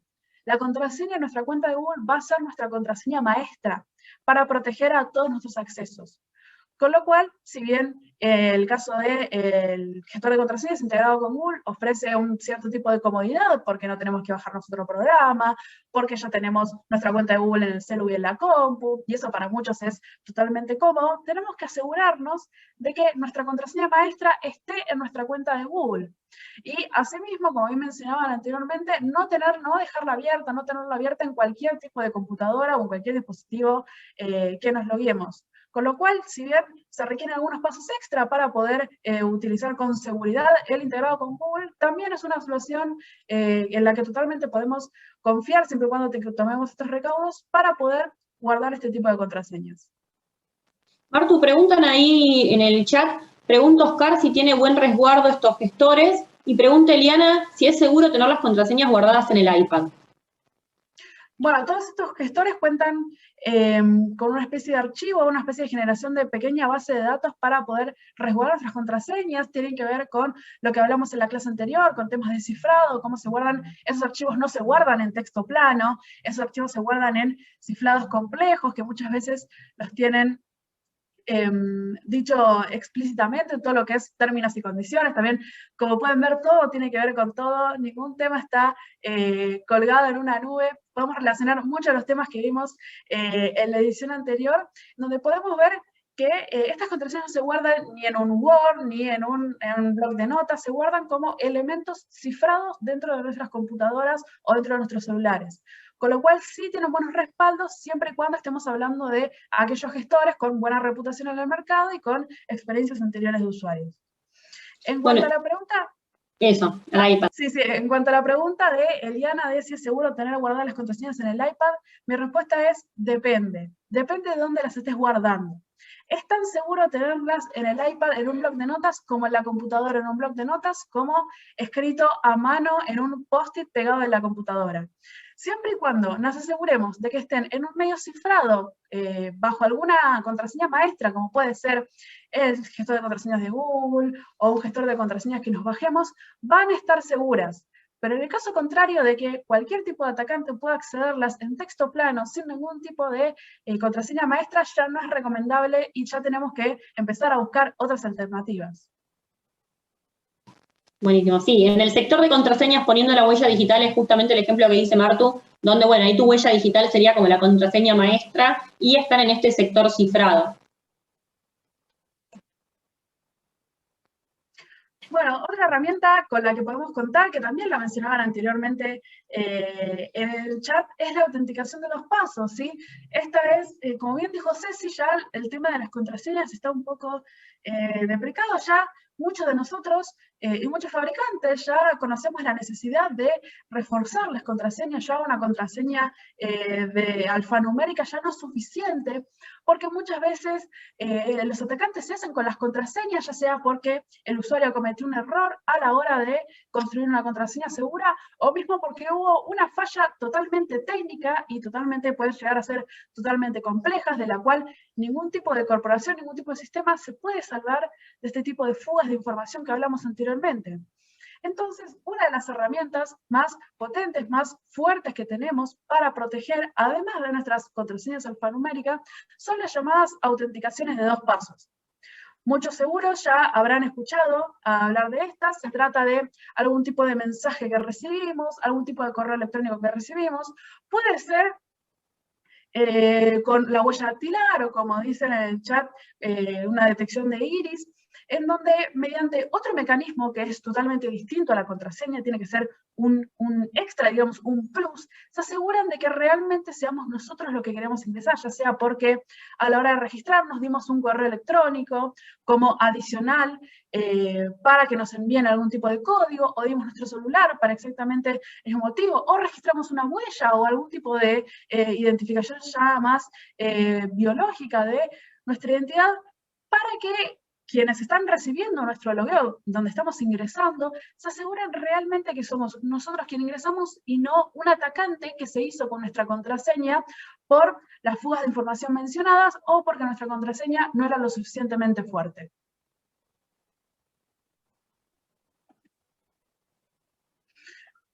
Este tipo de autenticaciones las podemos encontrar en muchísimas de las redes sociales, muchísimos sitios también de lo que tiene que ver con índoles bancarios y cualquier tipo de sitio con información sensible. Podemos encontrar una activación o algún lugar donde podemos activar esta autenticación en múltiples factores, autenticación de 2 pasos.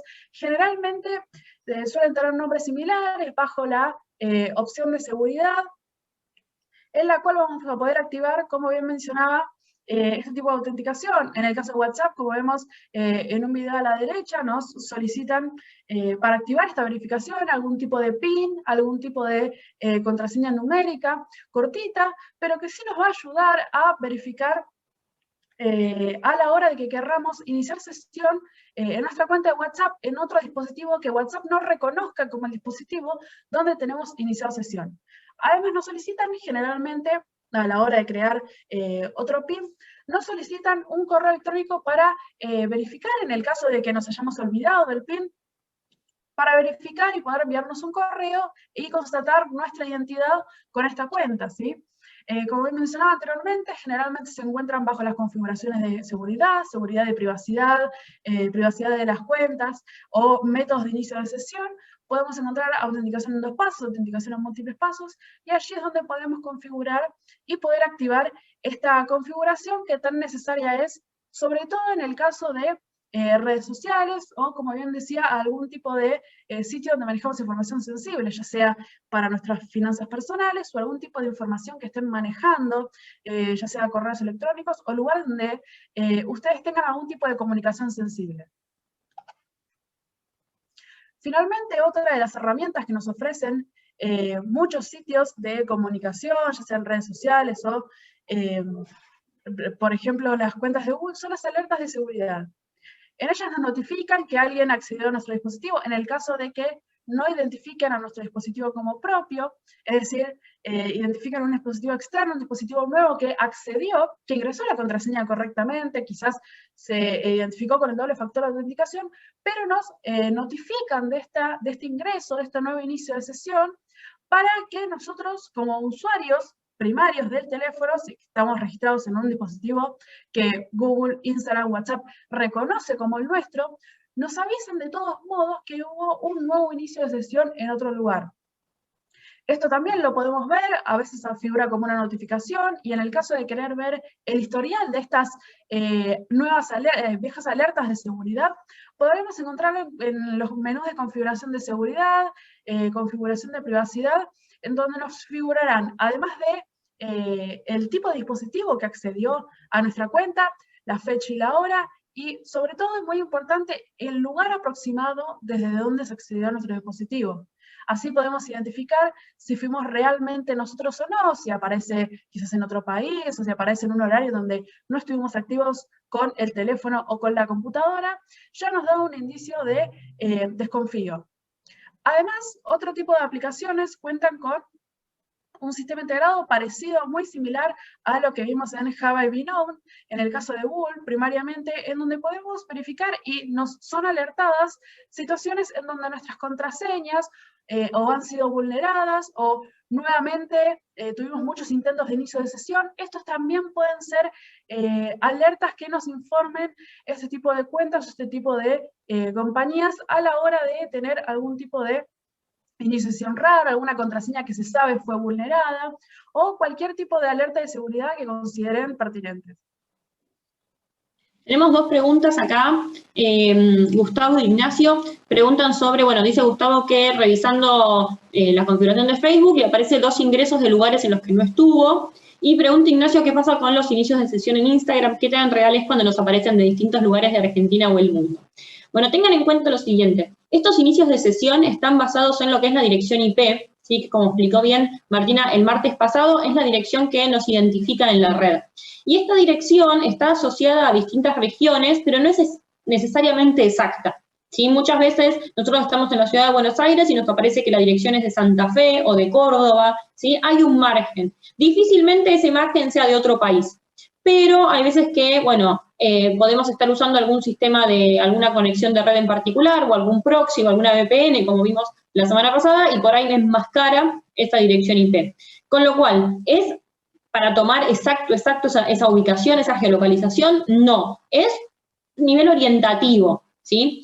Puede ser, dice que Diana, que le aparece siempre de Mar del Plata. Puede ser que vos estés en Ciudad de Buenos Aires y la dirección IP que te aparece es de Mar del Plata, porque la dirección de tu proveedor de internet en realidad está registrada en Mar del Plata. Pero no significa que vos estés en Mar del Plata. Por eso digo que hay que tomarlo con pinzas eso. Entonces, ¿cuál es la recomendación? Si ustedes ven, estoy en Mendoza y me aparece Mar del Plata. Bueno, eso también puede pasar. Las direcciones de Argentina se mezclan. Muchas veces el proveedor las registra en un solo lugar y en realidad después las asigna en otros.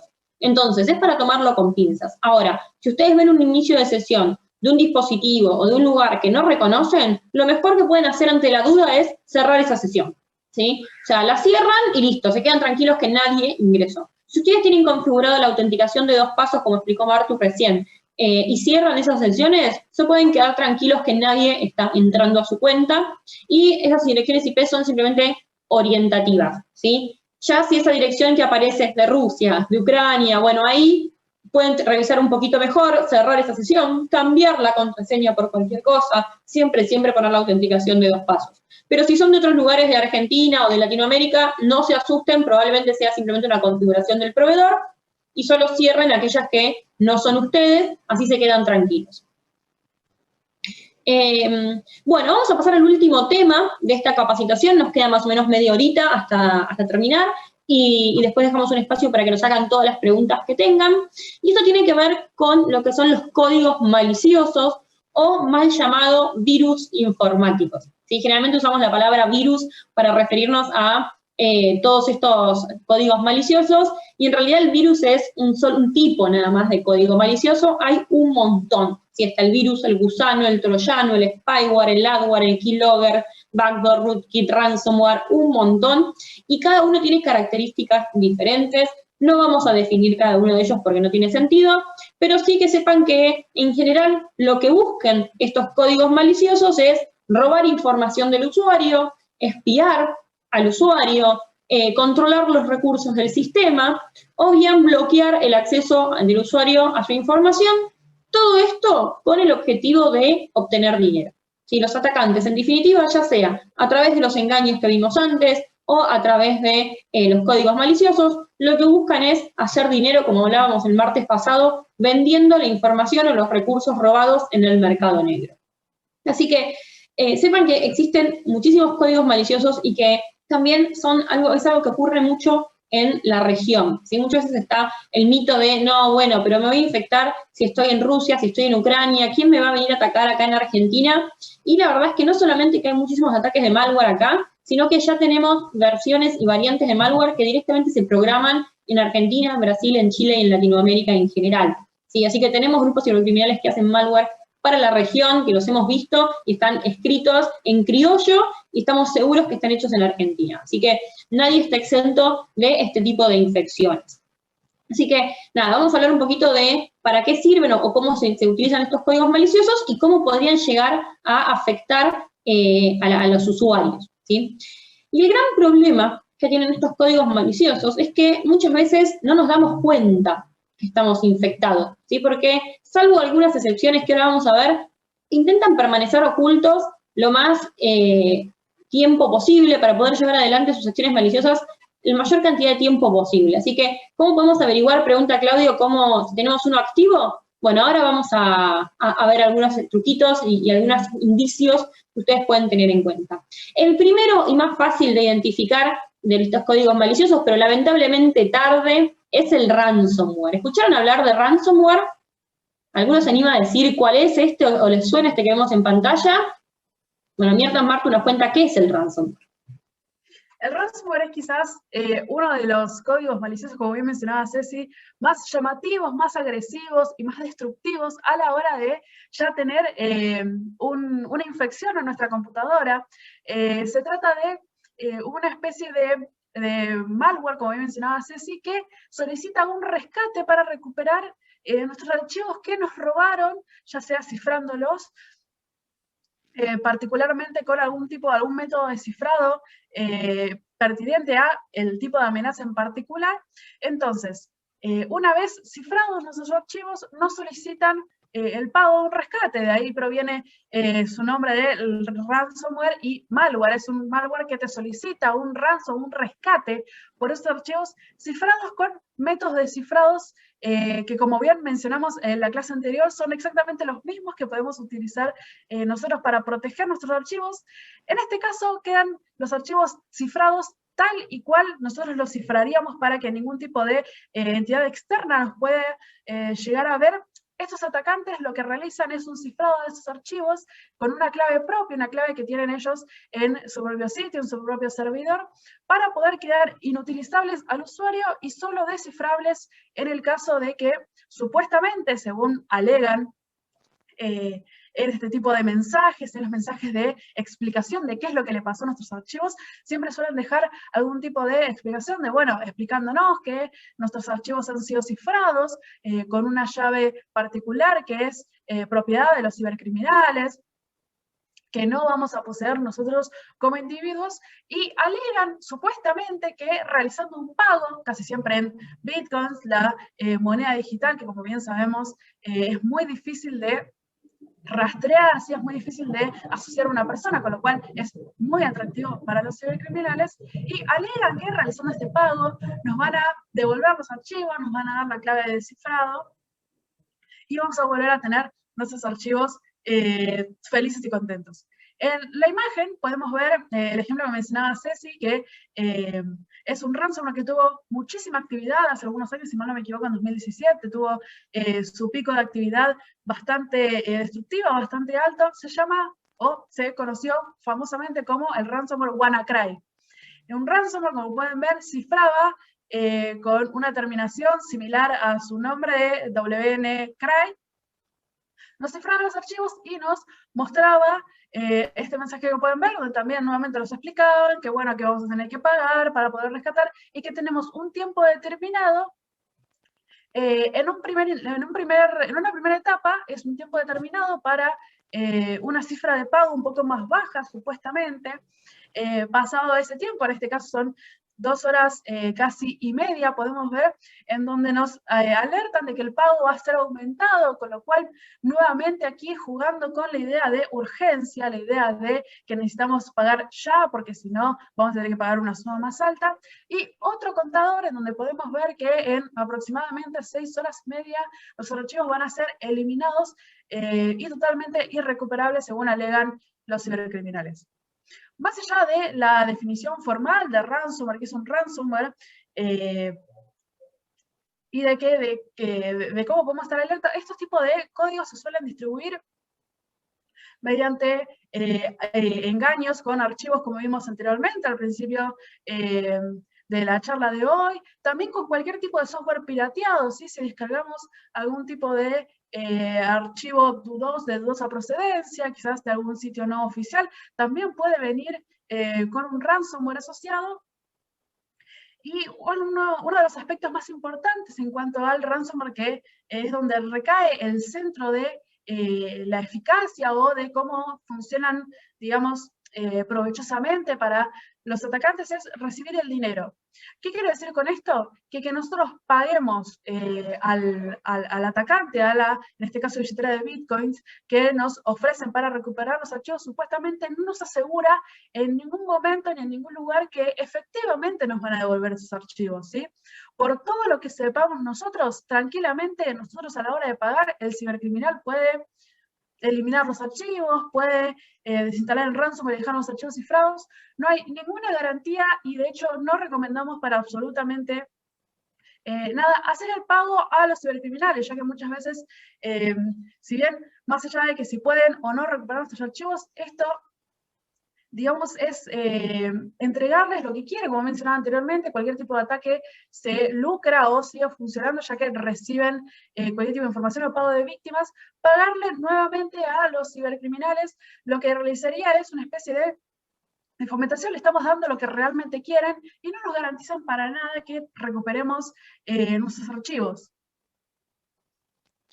Vamos a ver otro tipo de código malicioso, porque como dice Martu, el ransomware es bastante fácil de detectar, un poco tarde porque ya nos infectó, pero lo vemos, tiene un cartel enorme. Pero hay otros códigos maliciosos que son los códigos maliciosos espía, ¿sí? Que se utilizan para espiar al usuario. Tengo un video acá que se los voy a mostrar para que ustedes vean cómo un usuario puede ser víctima de este tipo de engaños. Ah, tiene audio, ahí está. Le voy a sacar el audio, así se los voy explicando yo. Ahí lo ven. Entonces, lo que tenemos acá es la máquina del atacante, ¿sí? En la cual va a tener un código malicioso del tipo RAT o Remote Access Trojan, un tipo de código que se utiliza para espiar a las víctimas, ¿sí? Entonces, lo que va a hacer el atacante, no sé si está corriendo el video. A ver, ahí está. Sí, estaba corriendo. A ver, ahí está. Ahí va a tener la máquina del atacante. Del otro lado vamos a tener la máquina del pobre usuario, la pobre víctima, en este caso, ¿sí? Que va a recibir un correo electrónico. La idea es que ustedes puedan ver cómo a través de estos correos electrónicos de engaños que vimos antes, el atacante puede tomar control de la máquina del usuario. Bueno, ahí tenemos un servidor que en los fines prácticos de la demo lo estamos usando como servidor de internet para mostrar esto como una demostración y no comprometer realmente la máquina de nadie. ¿Sí? Que ustedes simplemente vean cómo funciona.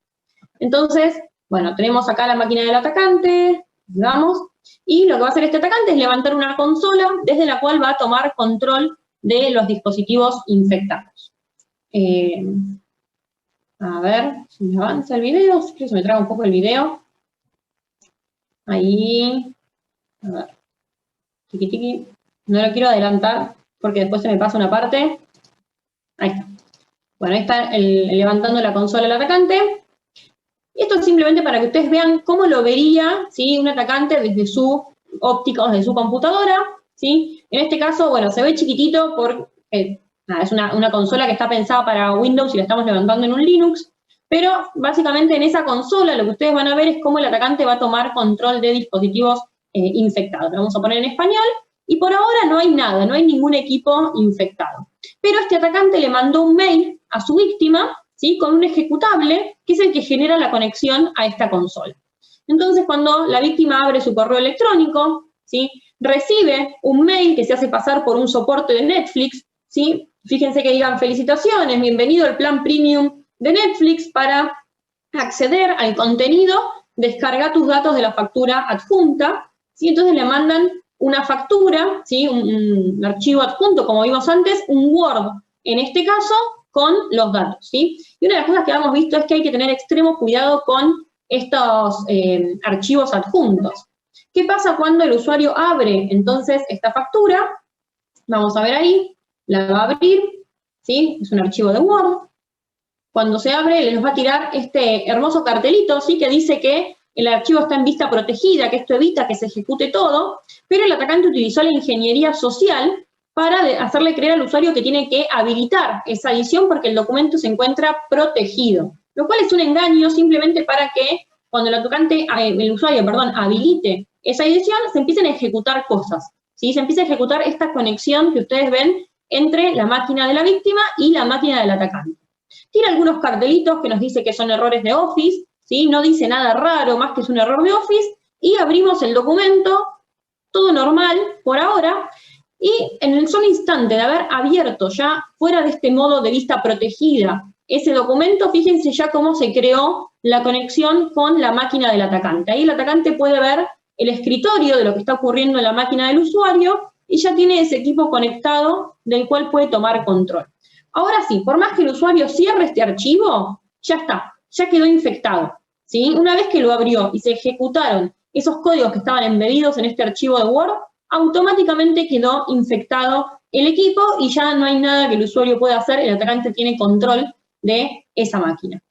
¿Qué es lo que puede hacer? Bueno, además de espiar su escritorio y ver todo lo que tiene este usuario, bueno, si el usuario tuviera cámara web, una de las cosas que puede hacer es encender, ¿sí?, la cámara web, y también puede empezar a espiar sus documentos, ¿sí? Puede empezar a ver todos los archivos que están en la máquina del usuario, sus fotos, sus documentos, archivos de configuración guardados, ¿sí? Todo lo que está ahí lo puede ver, lo puede descargar y lo puede robar de la máquina del usuario, ¿sí? Entonces, ya ahí directamente puede tener control total de esta información del usuario, ¿sí? Ahí estamos revisando y recorriendo la máquina del usuario, ¿sí? Entonces, fíjense que tenemos ahí todos los archivos de mis documentos que tiene este usuario y el atacante puede sin ningún tipo de problema descargar esos archivos, ¿sí? Vamos a ver, por ejemplo, las fotos que tiene este usuario en su computadora. Fíjense que, bueno, ahí están los mismos archivos que estábamos viendo. Ahora vamos a cómo nos damos cuenta. Y ahí fíjense que hay algunas de las fotos que tiene el usuario, ¿sí? En este caso fotos de Truman, que es siempre nuestro ejemplo en estas demostraciones. Pregunta Oscar si puede sacar datos del navegador o solo de la computadora. Bueno, puede bajar archivos del navegador. Si esos archivos son como las contraseñas que están cifrados, no los va a poder ver, ¿sí? Pero sí puede descargar el archivo en sí, las cookies y toda esa configuración del navegador. Lo que pasa es que, bueno, el navegador, las últimas versiones la guardan cifrado, con lo cual no lo podría descifrar. Ahí vemos que el atacante pudo descargar esta foto, ¿sí? La misma que estaba en el equipo del usuario. ¿Qué otras cosas puede hacer? Bueno, puede descargar este archivo o cualquier otro archivo que quiera, ¿sí? Pueden enviarte un malware a través de una foto por Messenger que descarga. Pregunta Rosana, sí, hay técnicas también para esconder códigos en fotos, ¿sí? Cualquier tipo de archivo, no importa que sea PDF, doc, o sea, hay técnicas para esconder ejecutables dentro de cualquier archivo. Otra cosa que puede hacer el atacante es utilizar lo que se conoce como keylogger, ¿sí? El keylogger es una herramienta que lo que hace es detectar todas las teclas que apriete el usuario, ¿sí? Entonces, dentro de las múltiples funcionalidades que tiene este RAT, este código malicioso, de muchas acciones que puede hacer el atacante, además de ejecutar archivos de manera remota y demás, puede activar este keylogger, que lo están viendo en pantalla, de manera online, por ejemplo, para ver en tiempo real todo lo que escribe el usuario. Entonces, vamos a la máquina del usuario, imaginémonos que entra a un sitio web cualquiera, ¿sí? y pone ahí www.google o Gmail o Hotmail o lo que sea, se registra ahí, pone su usuario, su contraseña, y fíjense cómo todo lo que va escribiendo el usuario aparece en la máquina del atacante y le está diciendo hasta en qué sitio web y en qué lugar lo está escribiendo, ¿sí? Con lo cual el atacante puede obtener fácilmente contraseñas del usuario infectado a través de este keylogger, ¿sí? Toma todas las teclas del teclado, chats, todo lo que ustedes escriban ahí, ¿sí? Y por último, el atacante podría también ejecutar cualquier otro tipo de código malicioso porque ya tiene acceso a la máquina, ¿sí? Entonces, de esta manera puede, por ejemplo, vamos a hacer esta ejecución de un código malicioso para que ustedes vean el ejemplo de cómo se ejecuta otro tipo de código malicioso, como por ejemplo el ransomware que explicó Martina hace un ratito. Entonces, vamos a ir a la parte de ejecutar otro archivo. ¿Sí? Pregunta Diana si esto pasa tanto en la PC como en el celular. Sí, ahora les mostramos unos ejemplitos del celular también. Y ahí lo que va a hacer el atacante es descargar un archivo de otro sitio web y ejecutarlo en la máquina infectada, ¿sí? Entonces, nada, con esto puede hacer diferentes cosas, ¿sí? Ejecutar otro código malicioso o generar algún otro tipo de persistencia o de acceso a ese equipo, darle acceso a alguien más. Tiene el control total de la máquina infectada, ¿sí? Entonces, fíjense que ahí lo ejecutó y fíjense cómo empieza a cambiar lo que el usuario ve en pantalla, ¿sí? Cómo empiezan a cambiar los iconos de los archivos que tenía este usuario, y de un momento para el otro tarda unos minutitos en ejecutarse el ransomware, no es instantáneo, ¿sí? Pero si el usuario no está prestando especial atención a sus archivos, fíjense cómo el equipo se cuelga, se empieza a trabar un poquito y se empiezan a cifrar todos estos archivos, ¿sí? Una de las cosas que nos preguntaban recién es cómo me doy cuenta que mi equipo esté infectado. Bueno, esto pasa mucho, ¿sí? Si tengo un equipo infectado y el atacante empieza a hacer acciones que llevan cierto procesamiento, el equipo se empieza a poner lento, se empieza a bloquear, los programas se me detraban, me saltan cartelitos que no sé de dónde vienen, ¡pum! Y ahí tenemos WannaCry, como le estaba explicando Martu hace un ratito, y toda cifrada la máquina de esta víctima, ¿sí? Entonces, antes de que se llegue a cifrar, antes de que el usuario note que sus archivos fueron cifrados y que el atacante ahora le va a pedir un rescate, ¿cómo se da cuenta que pudo haber estado comprometido? Bueno, por esto, porque se abren ventanitas raras, se me traban los procesos, no tengo un antivirus o me descargué alguna aplicación de dudosa procedencia, ¿sí? Tengo, si van a ver al administrador de tareas, tengo corriendo ciertas acciones o ciertos programas que no sé qué son, ¿sí? Esas son algunas de las formas, pero hay códigos maliciosos que son bastante difíciles de detectar y que por ahí la mejor forma es correr un escaneo con un antivirus, ¿sí? Porque por ahí no me doy cuenta, como el caso que vimos acá. Y después el segundo que les quiero mostrar, acá vimos cómo el usuario se infecta a partir de un archivo adjunto, malicioso, en este caso un Word, puede ser una foto, un PDF, lo que sea, pero otra forma de infección de malware, y lamentablemente una de las más comunes, es a través del software pirateado, ¿sí? Ahí está. A través del software pirateado, lo que ocurre es que para yo poder correr el crack, ¿sí? O el pirateo de un software, lo que necesito es dar de baja el antivirus, ¿sí? Porque si no me lo detecta. Entonces lo que va a hacer acá el atacante es utilizar otra consola, en este caso la consola de una botnet, que también es para tomar control remoto de un equipo y utilizar los recursos de ese equipo. Entonces, vamos a ver cómo el atacante tiene acá, se loguea a esta herramienta, en el caso es una herramienta web, ¿sí? Van a ver que es mucho más fácil de ver la interfaz que la que vimos antes, esto para que ustedes también vean cómo lo ve un atacante, ¿sí? Y acá tiene este panel de control, ¿sí? Donde todos los equipos infectados le van a aparecer en esa lista, ¿sí? Ahora no hay ninguno online, porque esto es simplemente una demo que armamos para que ustedes puedan ver cómo funciona un código malicioso, pero este panel, ya cuando lo pudimos, tenía infectado más de 500 equipos. Sí, obviamente nosotros lo sacamos de circulación, la dimos de baja, pero ya había atacado, el atacante ya había logrado atacar más de 500 dispositivos que estaban listados en esta consola. Bueno, pero online por ahora no tenemos ninguno. Vamos a ver qué pasa, ¿sí? Cuando, bueno, vemos ahí que online dice 0, tenemos ahí varios offline. Hay varios datos también de cada uno de los dispositivos, nos dice si es un Windows, la dirección IP, del equipo y demás. Y, a ver, ya les muestro. Vamos ahí, a ver, ahí está, la lista de online. Fíjense que no hay ninguno online todavía.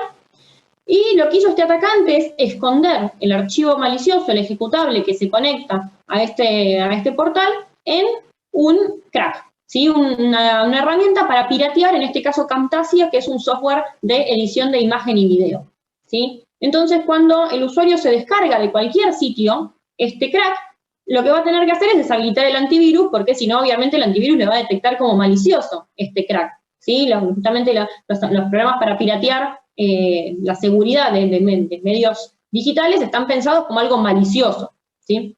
Entonces, nada, fíjense, ahí descarga el usuario este crack, que lo puede descargar por torrent, lo puede descargar de cualquier lado, y lo ejecuta, tarda un ratito en iniciarse, se inicia el crack, ¿sí? Le va a pedir ahí que ponga un nombre, que complete, y que le va a generar esto el código de registro para craquear, para piratear, en este caso el software de Camtasia. Pero ya con haber solamente ejecutado el crack, no importa si genera o no el código, el solo hecho que lo haya abierto, ya como pueden ver ahí, le generó al atacante el acceso a este equipo infectado, ¿sí? Ahí tiene el equipo, que en este caso se trata de un equipo Windows, ¿sí? Lo estamos haciendo en modo de presentación con máquinas virtuales, pero le dice cuál es el sistema operativo, cuáles son los recursos, si tiene o no tiene antivirus, ¿sí? En este caso tiene solamente Windows Defender, bien, gracias. ¿Sí? Qué tipo de CPU, qué tipo de memoria, ¿sí? Tiene este dispositivo y toda la información para que el atacante sepa de qué equipo se trata, ¿sí? ¿Qué es lo que puede hacer entonces el atacante con este equipo que tiene, en este caso, infectado?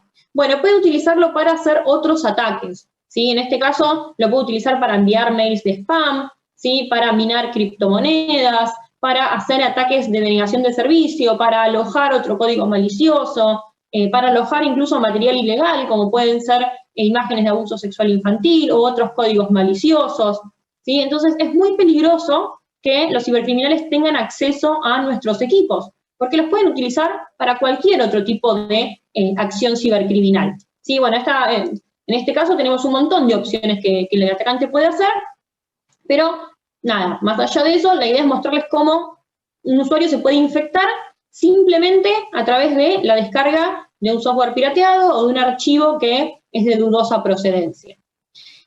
Pregunta Luis si podemos hacer algo para disuadir el ataque, algo que nos ponga fuera del radar del atacante. Bueno, lo principal, ahora vamos con algunas formas, ¿no? Pero lo principal es no descarguen archivos, ni cracks, ni software pirateado, ni descarguen archivos de dudosa procedencia, ¿sí? Ya sea de un correo o algo. Si ustedes no descargan y no ejecutan el archivo, no pasa nada. Ahora, si ustedes no tienen un software legal y van a ir a buscar un software pirateado, y probablemente venga con este tipo de regalitos, porque lamentablemente en Internet nadie hace las cosas gratis. O sea, esto de, bueno, sí, hay un grupo que lucha por el software libre y entonces decidió craquear y sacar la seguridad, romper la seguridad de los grandes productores de software que nos oprimen con sus productos. No, mentira. ¿Sí? O sea, el software pirateado es una forma de ganar dinero por otro lado, que es a través de la distribución de malware, ¿sí? Pregunta también acá Mariano si restaurar de fábrica puede servir para limpiar un equipo. Sí, esto funciona mucho en los teléfonos. Si un teléfono está infectado, ahora vamos a ir a la parte de mobile, restaurarlo a fábrica borra lo que tenga. Lo mismo reinstalar o formatear un sistema, una PC y volverla a instalar. Sí, no hay ningún tipo de problema. De hecho, lo mejor que pueden hacer si sospechan que tienen su dispositivo infectado, o bien correr un software antivirus que haga una limpieza. ¿Cuáles otras medidas tenemos, Martu, para propagar malware? Una de las vías de infección que muchas veces no tenemos en cuenta, que no conocemos del todo, son aquellos pendrives o unidades de dispositivos de almacenamientos externos que nos pueden prestar, que los podemos encontrar. Supongamos que estamos en nuestro trabajo, en nuestra oficina, cuando podíamos ir a la oficina en tiempos de prepandemia, encontramos un pendrive en el piso, o caminando por la calle encontramos un pendrive en el piso, y nos pica la curiosidad. Muchos de nosotros quizás lo agarraríamos, lo conectarían a sus computadoras, puede ser que sí, puede ser que no, pero existe también una posibilidad de que estos contengan Y muy probablemente, si están en la calle, probablemente tengan algún tipo de malware o algún tipo de código malicioso. Estos códigos maliciosos pueden ser exactamente los mismos que nos podemos llegar a descargar de algún tipo de software ilegal, software pirateado, que nos pueden venir a un correo electrónico y van a tener exactamente las mismas características y las mismas acciones. En pantalla podemos ver un ejemplo de un pendrive infectado contra un pendrive limpio. El pendrive infectado tiene archivos procedentes de una botnet llamada Victory Gate, que se descubrió hace relativamente poco, hace, si mal no me equivoco, un año, en donde, como podemos ver, si bien parecen muy similares en sus contenidos, vemos que los archivos son súper similares, que los nombres son recontra similares, los iconos son exactamente los mismos, pero vemos que en el caso del pendrive infectado, todos los archivos son de tipo aplicación. Ahora ustedes me pueden decir, son de tipo aplicación, pero yo veo que tiene el punto PDF al final. Esto fue agregado por los atacantes para disuadir a las víctimas y convencerlas de que no se trata de un archivo infectado, pero la realidad es que el nombre del archivo es file, por ejemplo, el primero es file1.pdf y después le sigue la extensión de la aplicación maliciosa, pero esto no es más que una técnica de disuasión, de intentar pasar por debajo del radar para hacernos creer de que se trata de un pendrive común y corriente y sin ningún tipo de problemas. También nos mencionaban anteriormente el tema de archivos infecciosos o códigos maliciosos en lo que es mobile, en lo que son dispositivos móviles. Hay un mito que básicamente la gente cree que no hay tantos códigos para lo que es, o no hay directamente infecciones en lo que es teléfonos celulares, que un teléfono celular es raro que se infecte, y la realidad es que ya no es así. Sí, existen muchas campañas ya documentadas exclusivamente de mobile, o también mobile y otro tipo de dispositivos, en los cuales se infectan nuestro teléfono celular, igual que como se infectaron nuestra computadora.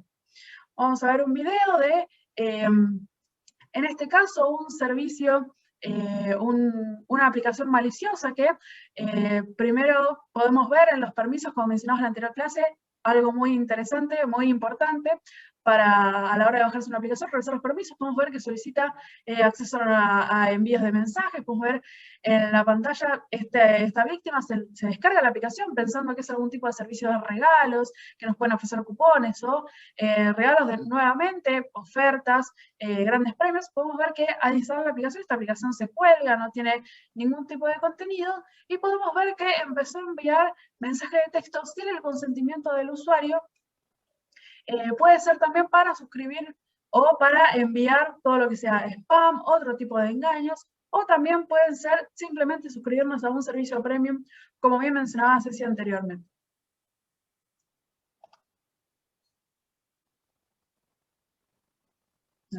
Otro ejemplo que vemos acá, también se trata de un ransomware, como bien hablamos anteriormente. También existen versiones más virulentas de malware, como es un ransomware para dispositivos móviles. En este caso se trata de una aplicación falsa, una simulación de una aplicación de Adobe, en este caso el Flash Player. Como podemos ver, en realidad se trata de una aplicación muy similar en lo que es visualmente a la aplicación real. Más que nada copiando logos, copiando colores, copiando todo lo que tenga que ver con la aplicación real. Y si vemos en el video, la víctima abre la aplicación común y corriente, esta aplicación se cierra, solicita permiso de accesibilidad.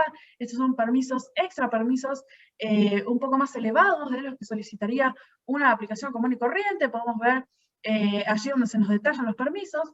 Quizás si no estamos muy atentos, podemos cliquear que sí, como muchas veces hacemos para acceder a cualquier tipo de aplicación, y podemos ver que en este caso los archivos de la víctima fueron cifrados. Particularmente tenemos ahí el contador, son 65 archivos que fueron cifrados por estos cibercriminales, en la misma técnica que vimos anteriormente, un ransomware común y corriente para mobile, en donde el rescate en este caso se calculaba en base a la cantidad de archivos que tenía el usuario en su teléfono. Y nuevamente, la solicitud de rescate nos mencionan, nuevamente vemos involucradas criptomonedas para poder evitar que los cibercriminales sean rastreados a la hora de las víctimas que hagan el pago, ¿sí? Y nuevamente también vemos un contador horario en donde también se nos presiona y se nos amenaza con la borrada o que no vamos a poder recuperar nuestros archivos si no realizamos el pago. Nuevamente, mismo esquema y mismas recomendaciones, principalmente no realizar el pago, ya que esto no nos asegura en ningún término de que nuestros archivos van a ser devueltos en el estado en el que los teníamos. Bueno, algunos consejos nos mencionaban mucho y nos solicitaban mucho todo lo que tiene que ver con consejos para evitar este tipo de infecciones que muchas veces, digamos, son amenazas que realmente están latentes, que quizás uno puede no considerarlas o quizás no está muy charlado, digamos, esto de las precauciones ante los códigos maliciosos. En primer lugar, como mencionamos ya repetidas veces, evitar abrir archivos inseguros o sospechosos, de los cuales no sepamos la procedencia o la procedencia sea dudosa, como puede ser software ilegal, como puede ser algún tipo de archivo que nos enviaron por correo electrónico que sospechamos que no es real, algún tipo de archivo que nos enviaron por WhatsApp o por cualquier tipo de comunicación que sospechamos que no tiene mucho sentido, que no es realmente lo que dice ser, o aplicaciones que nos descargamos por medios no oficiales, también no necesariamente pirateadas, pero quizás si conseguimos una versión de la aplicación que no proviene del sitio oficial de la compañía, también debemos desconfiar y también tenemos que tener cuidado y no abrirlos dentro de lo posible. Luego, también evitar el ingreso a sitios sospechosos, sitios que nos hayan llegado también por métodos de phishing o que nos hayan llegado por una campaña de WhatsApp, como vimos anteriormente, con algún mensaje dudoso, algún mensaje sospechoso. No ingresar a estos sitios que pueden contener y alojar este tipo de archivos que se pueden activar una vez que nosotros los descarguemos, ¿sí? Otro punto muy importante y al que quizás ya no es tan considerado como los anteriores es evitar usar redes Wi-Fi públicas mediante este tipo de redes si no usamos ningún tipo de VPN. Otra cosa que hablábamos en la clase anterior, en el caso de que requieran utilizar redes Wi-Fi públicas, los más seguros es que lo hagan con una VPN de por medio para poder proteger su conexión. Pero en cuanto a lo que infecciones requiere, también es muy importante evitar dentro de lo posible estas redes, quizás esperar un poco hasta que lleguemos a nuestras casas, o esperar hasta que lleguemos a nuestros trabajos, evitar utilizar quizás la red del café, la red del restaurante donde estemos, o la red de la estación de transporte que estemos. Evitar utilizar eso, intentar no utilizar, a menos que sea estrictamente necesario, y de requerirlo, usar, como bien mencionamos anteriormente, una VPN.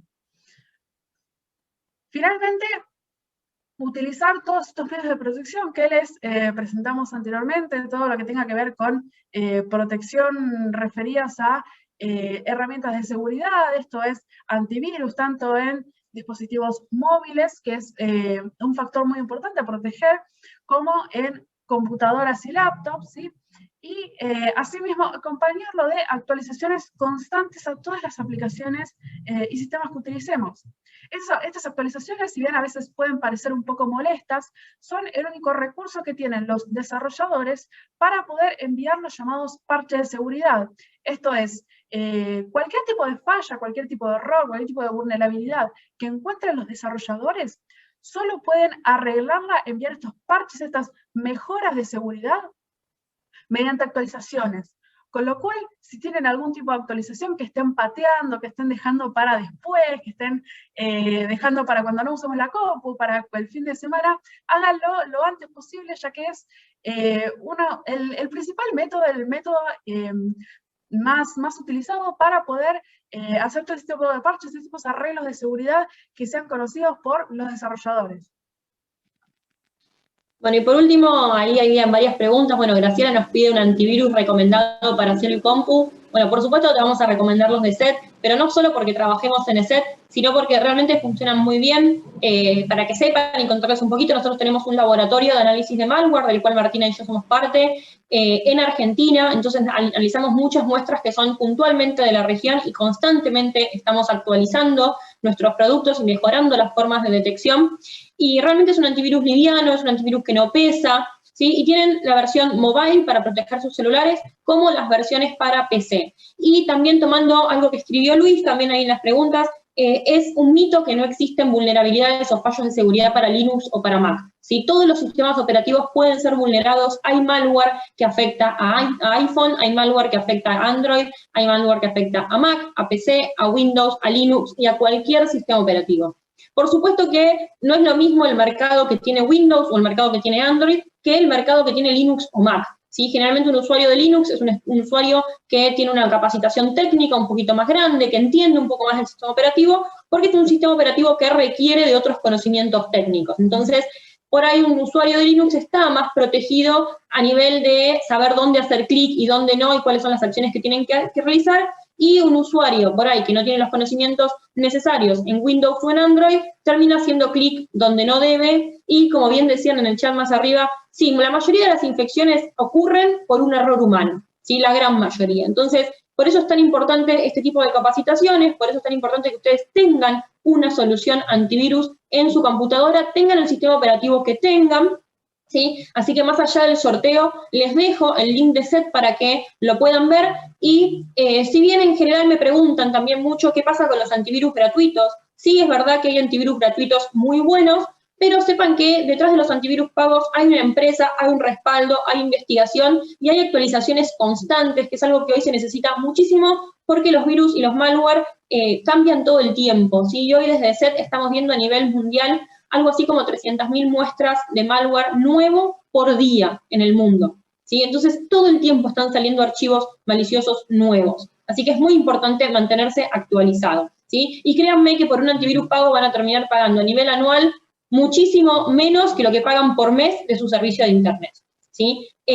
Así que en eso que lo pregunta Claudia, no es muy caro, realmente una licencia anual puede estar entre los 700 y los 1.000 pesos a nivel anual, y la verdad que les va a dar una tranquilidad enorme, y es mucho menos de lo que pagan a nivel mensual por el servicio de internet, así que bueno, les dejo el link para que puedan ir viendo y estar ahí tranquilos. Y respecto a lo que pregunta Claudio, ¿qué se puede hacer para saber si hay un virus o un malware en tu computadora? Bueno, lo mejor es adquirir una solución de seguridad, un antivirus, y hacerle un escaneo profundo al equipo, ¿sí? Ni bien lo instalamos la primera vez, que escanee todo el equipo. Y si tenemos dudas, porque ya nuestro equipo está re mega infectado, hicimos clic en cualquier lado, nos descargamos cualquier cosa, tenemos todo el software pirateado, bueno, para estar tranquilos, un reseteo a fábrica, ¿sí? Como decían por ahí, y reformatear el equipo o reiniciarlo de fábrica, recuperando toda la información. Y para que eso funcione y para que eso sea útil, lo más importante es que previamente hayamos hecho un backup de nuestros datos, ¿sí? Que hayamos respaldado nuestra información, para que si tenemos que resetear el equipo a fábrica o formatearlo, podamos recuperar esa información. Y también, o sea, hacer un backup de un equipo que ya está infectado, lo que vamos a terminar haciendo es backupear también el malware, ¿sí? Entonces, por eso el backup es preventivo. La idea es que lo hagan antes de que tengan un incidente de seguridad, y que si por alguna razón son infectados, por ejemplo, con un ransomware, bueno, no tengan que pagar el rescate, como decía Martu, y puedan recuperar su información del backup. Así que también les dejamos acá algunos links donde tienen guías de cómo hacer backup, ¿sí? Errores que no deben cometer a la hora de hacer backup y qué tienen que tener en cuenta para hacer un buen respaldo de su información. Así que ya para ir cerrando y dejar unos minutitos para responder alguna pregunta que haya quedado, estén atentos, ¿sí? Piensen antes de hacer clic. Hoy en día la mejor prevención es la educación, es tomarse 5 minutos y es pensar las cosas antes de hacerlas y no dejarse llevar por las emociones. Y, por supuesto, mantenerse informado, ¿sí? Mantenerse informado, por ejemplo, lo pueden hacer a través de nuestro sitio en la web, welivesecurity.com/latam, y ahí van a encontrar noticias de todo tipo de alertas y casos que están ocurriendo, como la última estafa en Facebook Live para obtener información de tarjetas de crédito de los usuarios, ¿sí? Un informe muy interesante que escribió Martu y que se publicó esta semana. También van a encontrar guías, ¿sí? De cómo trabajar de manera remota de forma segura, cómo cuidar su privacidad, cómo hacer backup. Y también van a encontrar infografías con consejos y buenas prácticas, ¿sí? Así que acá tienen toda la información para complementar todo este curso que estuvimos haciendo, y también les compartimos a los chicos de FOPEA muchísimos recursos que nosotros tenemos para que puedan compartir con ustedes estos links a recursos particulares que van a complementar todo esto que estuvimos hablando. Así que, bueno, les agradecemos mucho. Si quedó alguna pregunta dando vueltas por ahí, no sé, si vos tomaste nota de alguna otra pregunta. Tengo 2 preguntas que quedaron ahí colgadas. Dale. Si se puede enviar malware a través de una foto por Messenger. Sí, bueno, lo que decíamos en un momento, hay herramientas que nos permiten ocultar códigos maliciosos y ejecutables en cualquier archivo. Así que sí, se pueden ocultar en una foto, en un archivo de Word, en un PDF. El tema es no abrir archivos que no sabemos de quién provienen, y si los vamos a abrir, hacerlo en una computadora que tenga un antivirus actualizado e instalado, y no hacerlo en una computadora desprotegida. Bien, y otra pregunta es cómo hacer para que el navegador anuncie que la conexión no es segura. La leí esa pregunta. Muchas veces lo que ocurre es que por una mala configuración, esto ocurre mucho en Chrome, que por una mala configuración nos dice que un sitio no es seguro o que la conexión no es segura. ¿Qué es lo que ocurre? Hace poquito se actualizó, hace poquito no, hace un año, se actualizaron las formas de comunicación en Internet, y una de las normativas que salió es que todos los sitios tenían que ser HTTPS, si tener ese candadito de seguridad, porque en realidad lo que está ocurriendo es que la comunicación es cifrada, ¿sí? Si nos acordamos de lo que hablamos el martes, eso tiene que ver con que la comunicación entre el navegador del usuario y el servidor va cifrada, ¿sí? Esto es para que nadie pueda, escuchando en la red Wi-Fi o interceptando esos mensajes, saber dónde estamos navegando. Pero muchas páginas esto no lo hacen, no lo actualizaron, entonces los navegadores que no están correctamente actualizados entran a sitios que por ahí son legítimos y nos dicen que no lo son porque no tienen este candado o no tienen esta actualización. Entonces, la recomendación es actualicen el navegador, no reinstalen la misma versión que tienen. Si están usando Chrome, descarguen la última versión de Chrome de Firefox, instalen la última versión del navegador y prueben con la última versión instalada. Y si no, más allá, hay un montón de cuestiones técnicas que pueden ser. Una recomendación que yo siempre doy es googleen, ¿sí? Investiguen, no le tengan miedo a la configuración. Como vimos el martes pasado, hay muchísimas opciones de configuración. Entonces, si les sale un cartel, les sale algo raro, búsquenlo en Google y probablemente van a tener los primeros resultados que no sean anuncios, van a tener buena info y van a poder entender un poco mejor qué es lo que ocurre. Pero la mayoría de las veces se descarga la última versión del navegador, no tienen problema. Y si no buscan en Google, pueden buscar en DuckDuckGo, ¿no? Bueno, también pueden buscar en DuckDuckGo. O bueno, si hay algo que los excede, igualmente también nos pueden escribir y nos pueden consultar, ¿sí? Aprovecho entonces para pasar el último archivo que también lo pasamos el martes, a dejarles nuestro contacto, ¿sí? Que es prensa@eset-la.com. Cualquier duda, cualquier cosa que se les escape, escríbanos, las chicas de prensa nos remiten a nosotros la consulta. Y sepan que nosotros estamos lanzando ya la semana que viene lo que es el premio ESET al periodismo. ¿Sí? Este premio está pensado para periodistas que escriban investigaciones o realicen investigaciones en temas de seguridad de la información, ¿sí? Y en nuestro sitio web van a encontrar todos los detalles del premio e incluso los ganadores de años pasados para que tengan una idea de qué se trata y qué presentaron. Y el premio está buenísimo, es un viaje a Eslovaquia, a una de las conferencias de tecnología más importantes que tenemos, que es la Mobile World Congress. Así que, bueno, más allá de que ahora se está haciendo online, esperamos poder volver a la presencialidad pronto y que puedan viajar a conocer nuestras oficinas en Eslovaquia, que están buenísimas. Bueno, la verdad que Cecilia y Martina estuvieron clarísimas. La cantidad de comentarios que tenemos felicitándolas por la capacitación es muestra de eso. No hay que sumar más nada. Les agradecemos mucho desde FOPEA y también lo hago quizás en nombre de todos los que estamos participando, muy claro, muy buena presentación y muy importante para nosotros. Yo quiero repasar un poco lo que hablamos para quienes no estuvieron el martes. Voy a pasar rápidamente los grandes títulos del martes pasado. Primero se habló sobre la privacidad, bueno, ahí de cifrado de archivos, sobre las aplicaciones en la nube, cifrado de mails, etc. Después hablaron las chicas de herramientas de privacidad, cómo configurar los teléfonos, las redes sociales, los navegadores y cómo navegar en forma segura. Esos fueron los tres grandes ejes de la semana pasada que suenan así de fáciles, pero fueron 2 horas de intensa capacitación y en las que aprendimos un montón. Bueno, y hoy ya repasamos sobre ingeniería social, medidas de seguridad para evitar que nos roben las cuentas, malware y amenazas informáticas. Y bueno, medidas de seguridad como backup y antivirus, y bueno, como dijeron las chicas, que mantenerse alerta e informado. Bueno, muchísimas gracias y yo voy a decir 4 cosas más. Primero, para repasar un poco lo que estaban preguntando. En la semana, calculo que si en la semana se va a sortear, digamos, como ahora hay que ver quién estuvo el martes pasado y hoy es medio un lío. En la semana se les va a dar a los ganadores de esta licencia por un año que nos da la gente de ESET. ¿Es ESET o ESET? ESET. ESET, bueno, lo dije mal todas las capacitaciones. No sos el único, no te preocupes. Bueno, la gente de ESET nos va a dar unas licencias por un año, así que las vamos a estar sorteando entre las personas que participaron entre el martes y hoy, y los socios de FOPEA tienen doble chance de ganar. Después también se les van a enviar por mail los certificados a quienes los soliciten. Van a estar los certificados de esta capacitación. Y los videos de las 2 charlas van a estar subidos tanto en la página de FOPEA como en el canal de YouTube de FOPEA, así que las 2 charlas, digamos, quienes no pudieron participar o si quieren recomendarlas, compartirlas, van a estar en esos 2 sitios. Bueno, por último, yo quiero contar algo, esto está relacionado a FOPEA. Este jueves 6 de mayo a las 17 horas vamos a tener un encuentro de Conexión FOPEA, que es un espacio donde hablamos con socios de FOPEA sobre cuestiones particulares relacionadas a su labor periodística.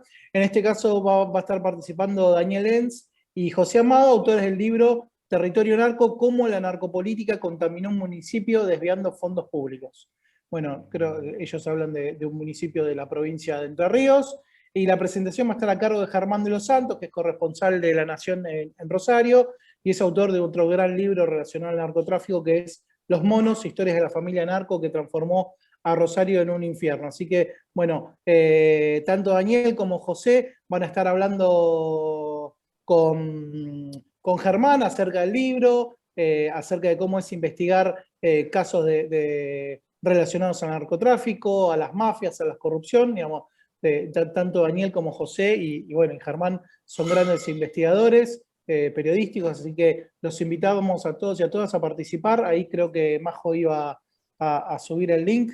Ya lo subió, ahí está, perfecto, ya está subido el link en los comentarios, y si no, bueno, después va a estar en todas las redes sociales nuestras, en la página, etcétera, para poder participar. Recuerden que es este jueves 6 de mayo a las 17 horas, así que si quieren ya guarden su lugar, digamos, una actividad gratuita, como toda la mayoría de las actividades de FOPEA, y agéndenselo para ya saber que el próximo jueves a las 17 horas vamos a tener esta conexión FOPEA. Bueno, nuevamente agradezco a Cecilia y a Martina, o Martu, como le dice Cecilia.